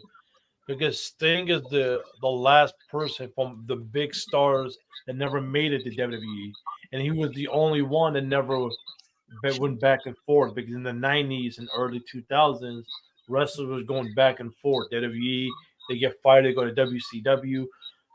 Goldberg came in for a year, so he was the last. Yeah, that's why they made it. So they need a story to sell. So yeah, don't get me wrong, I understand it. Like I understand the history. I just feel like to me, like I get why they did because like once again, Sting is the face of WCW. Like like Sting's legacy is always gonna be tied to WCW. I just felt like it was just weird at that time to do a WCW versus WWE storyline when the company you're talking about has been dead for like 14 years at that point. But let's be real though, right? Yeah, that's why I say it's the politics. Because did WWE win? Yeah, as far as a corporation, they won. But when you think about the talent, I mean, honestly, the talent would have won by themselves. But let's be honest, we all know that this is all scripted. So, I mean, pick and choose. Yeah, I think everything happened. I think everything that happened to Sting happened for a reason. You know what I'm saying? So he found his spot. He connected with Darby Allin, who brought that animal back out of him. He got to do things that he wanted to do. He got to make moments. So everything happened for a reason, man. Yeah, because when you think about it, if they just put Sting versus Triple H, especially the new fans, the new generation, like who the fuck is Sting? So they got to build up the history. Oh, WCW, the last icon, the last legend, the last superstar they've never been. That's why they went with that route. Because if they just put Sting versus Triple H, like at the time, no one even cared about Triple H. And like Wally said, I don't give a fuck about the match. They should have made it Undertaker versus. Yeah, they should have did that. That was the main story that they should have worked on. I don't know what the freak that was. That was some bullshit. Not no Sting versus no Seth Rollins. Not no Sting versus no Triple H. Should have been Sting versus Undertaker. I'm gonna be honest with you. This might be an unpopular opinion. Oh, I swear. Okay. Sting versus Undertaker would have been amazing 20 years early, 20 years in the past. Oh, here we go. Years in the past. I'm gonna be honest with you. I'm gonna be real with y'all. See this is some, look, I would agree in most senses, but here's my thing to you, right? Why I say I don't ultimately agree on that, because think about this. If they made it happen to where they signed Sting like a long time ago, because let's be honest, Sting was way off of TNA/Impact Wrestling Board a long time. He was in the mist. They could have signed that man and eventually be like, look, we want to make this ultimate match between you and Sting. This is the one-off, big check, all that about candy. They want to make this bad boy happen. They really want to make this bad boy sell. They wanted to make it be that storyline that everyone wants to see. The fans want to see this bad boy. The only difference is they just make it close enough to where, Sting says, he looks great, but at the same time, he ends up maybe winning. He maybe ends up losing. It all depends. And then the aftermath is the aftermath. I actually remember hearing something about, I think it was like around 2011. They was thinking about doing Taker and Sting instead of that Taker and Triple H match at WrestleMania, and because something I heard was that, remember how like around that time they were doing like those creepy promos, right? Yep, I remember that. And those promos turned out to be Undertaker. I like originally I might have to research and see, but I've heard that originally those promos were supposed to be Sting, but he ended up re-signing, so he just said fuck it. Those promos were Undertaker's. Yeah, you're right. Because remember when TNA did 333 or whatever, and they Sting just re-signed with TNA, but the original plan was Undertaker, Sting, a WrestleMania 27 instead of Triple H. Yeah, you're right. Right. The Sting signed up 3 years later with WWE. Drop the and ball. Think about it. And you know why not? Another reason they went with Triple H when you think about it, because Triple H back even in 2003, he buried every big star of WCW. Scott Steiner, Kevin Nash, Booker T, Goldberg, and they finished it out with Triple N, plus the other stars that barely got mentioned as well. So they say, fuck us, bury Sting and give him to Triple H. So that's another Well, way. yeah, but he didn't really bury it because let's be honest here. There's a time when Scott Steiner was in WWE. Scott Steiner was even there was moments Scott Steiner had his moments. So he didn't ultimately bury them guys. Like even with Booker T, he didn't bury him ultimately. They just gave him up, smacked him with him. I also remember hearing. Sorry for interrupting. I also remember hearing that the moment that turned Sting off from signing to WWE for the longest time was actually the moment where The Rock was interacting with Booker T and how The Rock kind of made Booker T look like he was a nobody. Yeah, because I know what you're talking about. So if you ever heard of Booker T's storyline, he basically broke down that The Rock was still a lot of his machismo. See, a lot of things that The Rock has is really Booker T stuff. Yeah, I know. So yeah. Where you're saying the Rock stole Booker T stuff? Yeah. No, look this up. Literally, look this up. He literally said this straight out the water. Like a lot of the things that Booker T have ever said, made, or created is literally like what The Rock took. Think about it. The book in his special, and then look at The Rock bottom. It's the same ish. The only difference is the book in. He just don't go to the ground. Yeah, it's the same ish. He just made a slight different tone in name change. But here's a question though: The Rock, his first Rock bottom was in 1987. When did Book End started? Well, but that's my whole point. He said that he took it from him though, and remember, Booker T was way back in the WCW days as well. So yeah, I think Booker T was in here longer a little bit more than The Rock. Yeah. Since 93 or 92, he's been with WCW to the very end. So that's what I'm trying to tell you. But I think, look, even another piece of story that they threw out there, because they was even thinking about taking I forgot the dude's name, but the monster Abyss. They was trying to take Abyss from TNA and try to bring him over to WWE to face the Undertaker.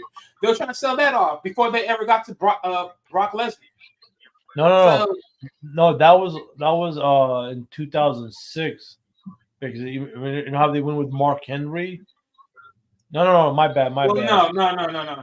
WrestleMania 23 it was. Well, yeah, around that time frame. But yeah, that's what I'm saying. That they were trying to make that play go into play. Because at that time, the Abyss was literally like the top in Dark Force monster or Dark Force, guy entity that was literally running ship out here.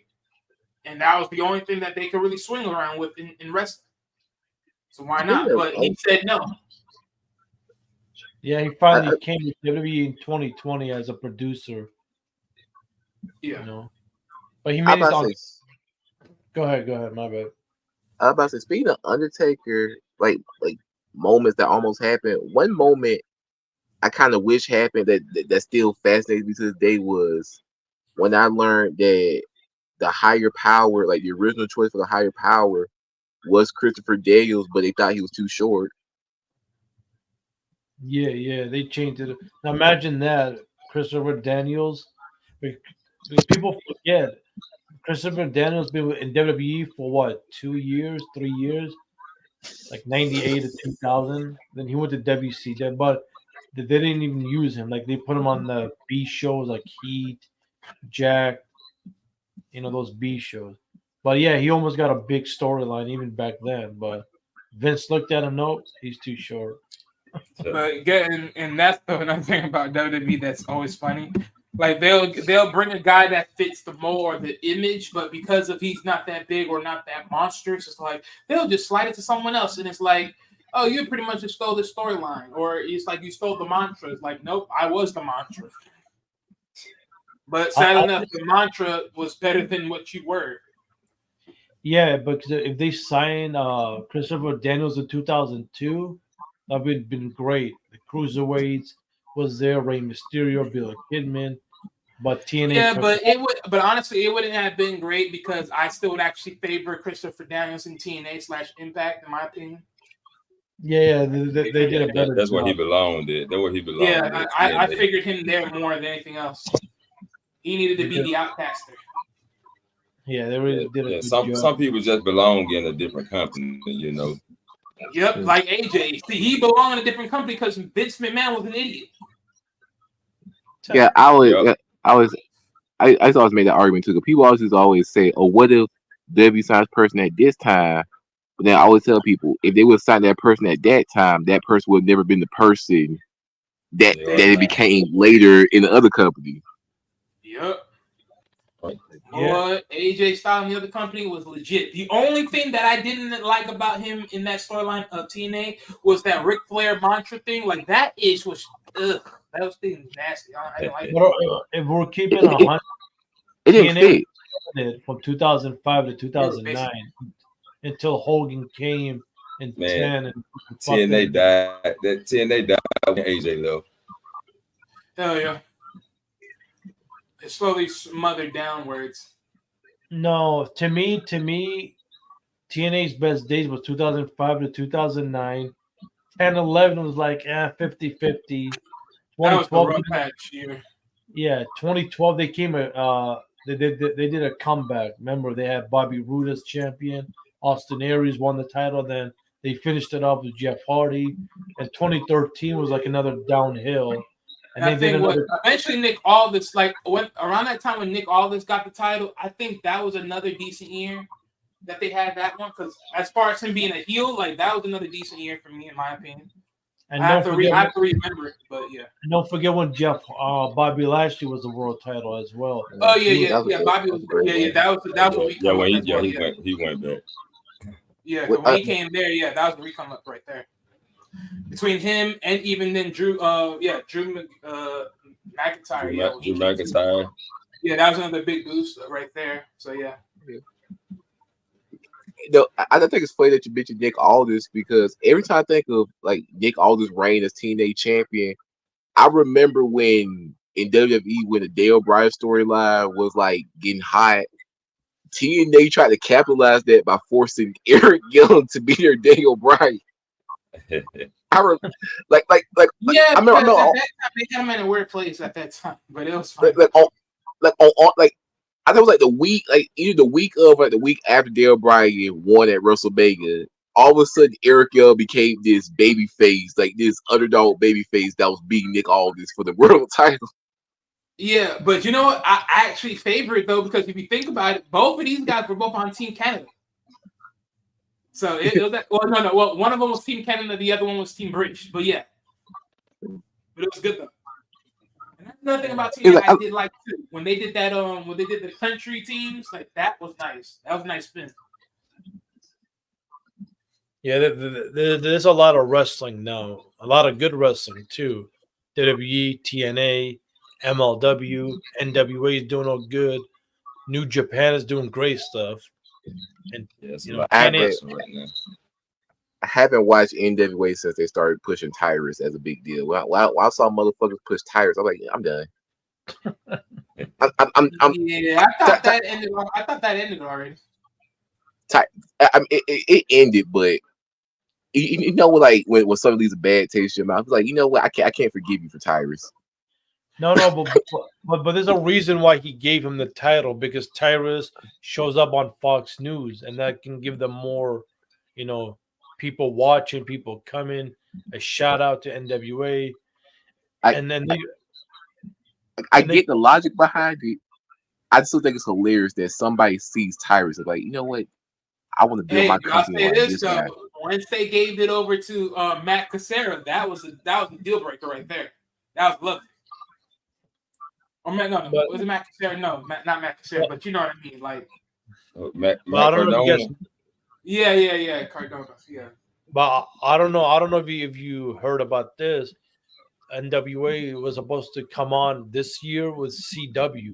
It was a big deal. Billy Corgan was happy, but he fucked it up on his last pay-per-view because they did a cocaine scene. And cocaine spot. And even the one of the producers, right, that's a bad idea. And Billy Corgan keep pushing it. They fucked the whole deal up. Yeah. Well, but okay. Has anyone else different? Because I think we talked about everything. Oh, just to clarify for the Sophia. Shouts out to Just to you. clarify for the NWA thing, they're still gonna be on the CW app. They're just not gonna be on CW's broadcast. Which, yeah. Right. Hey, we'll do you a favor, but we won't do you that big favor though. Oh yeah, I forgot. Appreciate You guys sliding even through, Sophia. Hello, Sophia. Hey. So Sophia.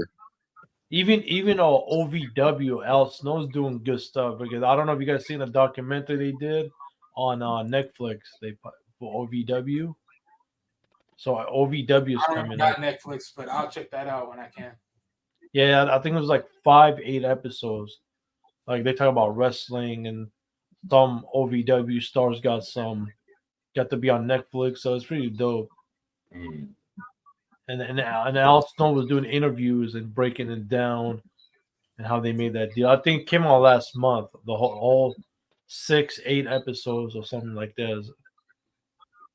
Yeah, so when you think about it, there's too much wrestling, there's too much, and everybody's killing it. Like if you guys actually watch GCW, MLW, and we have Dark Side of the Ring coming back with 10 new episodes. What do you guys think about that? I'm about to ask you a question about this since you mentioned all the promotions. How many promotions do y'all consistently keep up with? Not just promotions y'all watch, just how many like do y'all actually consistently bother to keep Okay, up with? so I'll say it like this for me real quick because this has been a long conversation on wrestling for the long as I've been on here. But I'm ready to check out a little bit. But yeah, but I mean, for most cases, WWE, both Raw, SmackDown, NXT, as much as I can. AEW is a wither in the wind, so that's an every other time as far as when I see it on YouTube. MLW, I try to keep up with MLW because I'm very fascinated with it because I know the guy that owns it, so I'm very fascinated with it. TNA, that's like I've been with it, but since I don't watch it on cable, I don't really stick to it that much. It's like that's more of a wither in the wind as well. But I try to keep up with it as much as possible every now and then. And then New Japan, New Japan, that's like a tough one too. That's like it's a moment. It's like if something major happened, then fine. That's pretty much it. But yeah, I'm the same way with New Japan. Like if something big's happening, I'll catch up. But like I don't be knowing what all the because the only one I don't catch up with is AAA wrestling. That's the only one. The Spanish wrestling. That's the only one I really don't touch on. Like that would have to be like a big major event as well for me to notice it. But that's it.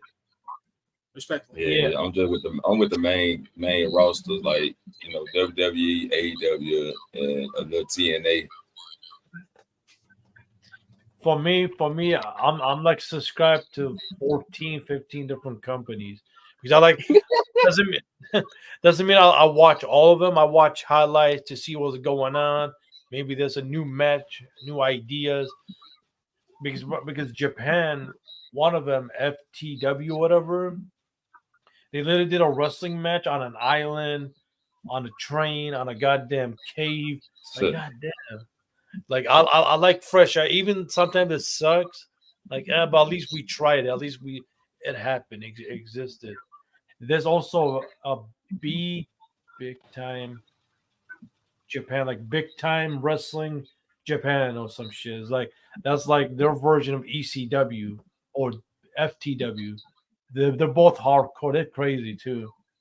And there's also backyard wrestling, which is like these people in Oklahoma, Alabama, they do backyard wrestling. It's pretty cool though, the way they do it. Like they do backyard MMA.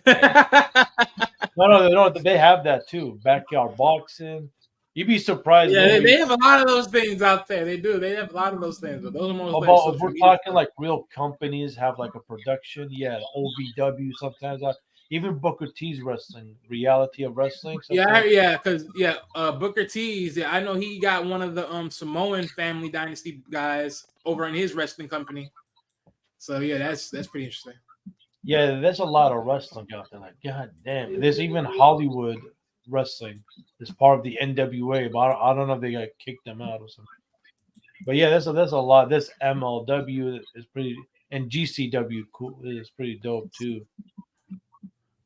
But do you guys know with all these different wrestling, it becomes an overkill for my brain cells because this has been look, this has been a very good conversation. Hey. But it's like we went through multiple spectrums. I'm about to tap out. Right. So Hey, I'm Wiley. I'm about. time, man.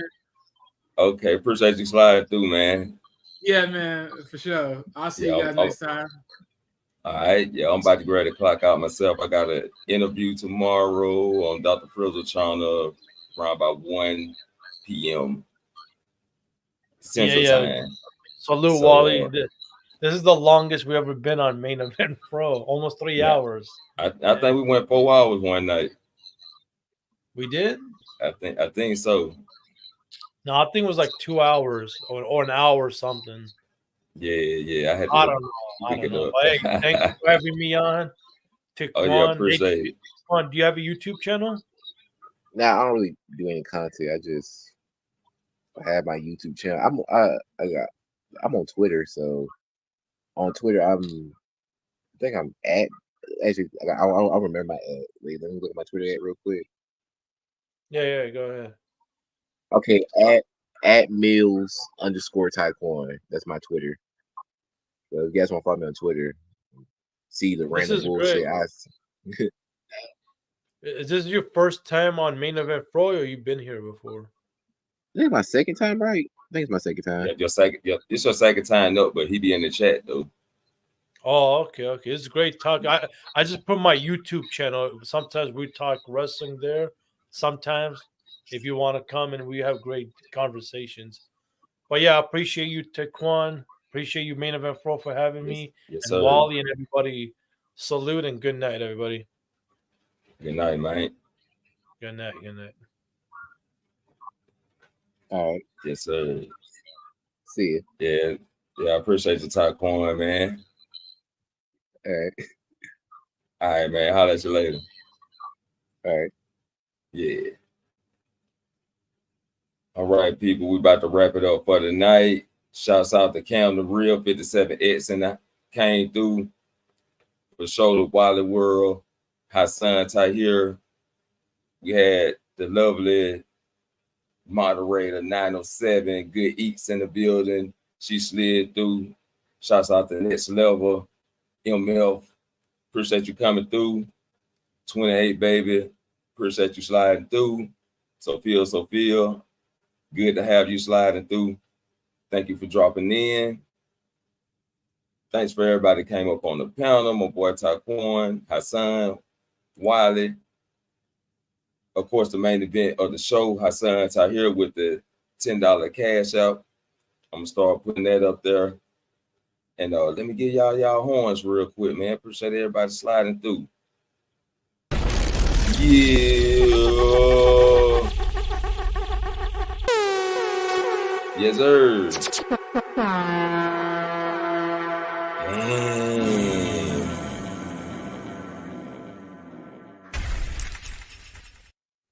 Man, good conversation tonight, man. Good conversation. You know what I'm saying? Today? What might well say today? Friday night SmackDowns. I'm a little tired right now, a little rugged. But follow my people on YouTube. I'm gonna play the ad. Y'all can always follow these people, my people. Shit, well, I'm tired. Let me play the ad. You're in tune with a boss banger. You know, when you mention the line, turn it up. I turn it up everywhere I go. I mean, the shoes on my feet, turn it up. The hat on my head, turn it up. My swag turns it up. Wake up in the morning, fresh fit, I'm about to turn it up. Hop off in my ride, took the scrap, I'm about to turn it up. I see some bad chicks on the block, they about to turn it up. Hop up at the club with my clip, we about to turn it up. Turn it up. Watch this how I turn it up. Throw your girl a couple dollars, you been messing up. Turn it up. Watch this how I turn it up. Going hard on the candy, I been popping up. Got a boomerang chick, throw her off, and she back again. I'm at your door, I got the work, so let me in. A quarter time, so blow you down, we gets it in. I got the 9, it's fully loaded, I have no friends. I got Mexico diamonds, I turns it up when I'm shining. I turns it up when I'm grinding. Me getting money is timeless. Instead, you out here whining. I'm so hungry to eat China. Drive-bys makes you spineless. Me and my crew, we do vocals. We all even here. We have no side hits. But I got me a protege. She get with their mind hits. Ha, their mind hits. Give her back, that's mine shit. I'ma just say you got a good one. When it comes to stacking bricks, these hands are real sick. You new to the channel? I'm telling you right now. But I am telling you right now. Hit that subscribe button. All right, people. Appreciate everybody sliding through. About to be out of here. I'm hit you with the outro. Play a little music at the end. Appreciate it. Peace and prosperity to everybody. We out here. Oh yeah, I'll be the main event, and I'll catch you all in the next main event. He was a normal man who heard voices in his head. He was a normal man who ran from his demons. He was a normal man that couldn't escape the darkness. Till one day, he was left to die. He then would rise again. He then would embrace the voices. He slayed his demons and he conquered the darkness. Shh. He's coming, coming. It's real out here. Know what people don't feel. Like, situation, get the good street. On my way trying to be tall. Yeah. Don't boys and corporations, shit, they're real. Don't feel. My Lord, Don't fail me now. Don't fail me now. Don't fail me now. Please don't. Don't fail me now. Don't fail me now. Don't fail me now. Please don't. Catch me at the kids on the block. They know I got work, got my eyes on the cop. Before I scrap up with the time on my clock, try to bloodhound me, I get spit like a fox. Playing softball, got me pissing off the dust, being low, get down and make the trunk rise up. Cool grip with so much, put the boys on range. Got a platinum door swinging, revolver hanging off a chain. Eyes on me, so I don't think I got keys. On the ride with 3 G's and the hair on the tree. I know the fake came in, but they girl like me. I like Gucci man, cause I'm so frosty. my Lord. Don't fail me now. Don't fail me now. Don't fail me now. Please don't. Don't fail me now. Don't fail me now. Don't fail me now. Please don't. Everybody want bands on that kid, but a light team run. I want an old Calitic. Things won't mind, can't bend them hurt. At a time for your wish, the superstar has returned. I can bear deep, no touch, make you burn. I've been burn, press, don't need no perm. Eyes in the dark while I'm chilling in the shade. Shouts out the voodoo, put my name in my praise. Boys gon' hate, but I love though. I'd rather deal with bull than be dealing with the snitches. Girls turn witches, set you up for the kill. Please, Lord, don't fail me, so surviving in this field. My Lord, Don't fail me now. Don't fail me now. Don't fail me now. Please don't. Don't fail me now. Don't fail me. Man, your boy Jeff Fro, baby. Give y'all a little story. From day one, You know what I'm saying? Before I even started in it bit. From day one. You know what I'm talking about? Yeah. This is my life story on how I started in this bit. PATT run, C Ward was the click. It was way back before I knew about a bar, but I knew about a label. My label, the 2A boys. Hustle was my choice, so I stayed on the grind. What took me from these streets is when I joined Blow Your Mind. Producer Uncle Jed, and he made me CEO. And on his rap label, Rebo and T-Lo. Them to my cousin, I ain't know y'all rap. Man, let's do it and put this thing up on the map. We did the karaoke and the studio is next. Oh yeah, we had 2 girls, Shakita and Alexis. Mine up in the pad, I used to rap off in class. You can hear a tight line every time you walk past. I to experiment, so at a party did a show. Me and C-Ward got booed at that hole. It didn't keep me down, it only made me get stronger. Started writing hits as I smoked on marijuana. Performing on stage was niggas from the south. Jesse Water, I turned the show out. That was way back when I started drinking gin. Performed in the skating arena and got booed again. Shipped from KG all the way to Northwest. Started skipping school, still blowing on the sets. Joined in the clip was my brother Tay. Tracks out the tracks, putting it all on tape. In the 9th grade, we made the talent show high. But ever since then, I ain't heard from the boy guy. Age of 16 and I'm Mr. Uncle Jed. Freestyle sessions while chilling in the shed. T-Lo moved house to house, real working shit. And Jed start rapping, now it's few in the clip. Shakita moved off like a whisper in the wind. That's when Q joined in, and we all in. We just freestyle so we can get better later. When I met Jamel is when I met the generator. TV, the fro making his own beats. Now it's time to flip the game, put some songs on CD. West to do next, start rapping, man, I can't. That's when I met this young cat, known as Banky Bay. PAT, Alexis, T-Run, and C-Ward. Plus Q, we labeled the album the 2A Boys. We didn't sell copy, we just looked for mistakes. And still making beats off the damn PlayStation. Trying started swinging, man, I think that boy lost. Didn't hear from that nigga since the rumor that he snowed. Found that's a lie, he just stacking up his cheese. Hanging with the Big E. So from him I started getting my OZs. Here we were talking Texas, always talking HOEs. Fresh in 2000, everybody wanna panic. I'm fresh out of juvenile for having weed on school campus. Slam my doors, cause Sue keep fussing. Made my solo album with your boy Mr. Ruckus. I sold a few copies, but it wasn't no big kid. I ain't recording nothing till I get my own shit. Did a show at the high school and set the record straight. Give me 2 more years before I cut my big break. 2K2, I was awakening by God. He said my son gon' go for a ride. So I hopped in the Chevy just to ride through the set. Accident on 28 and I caught me a jet. Where's Fro? He got the dough, I don't know. And I spent my whole check to buy me a studio.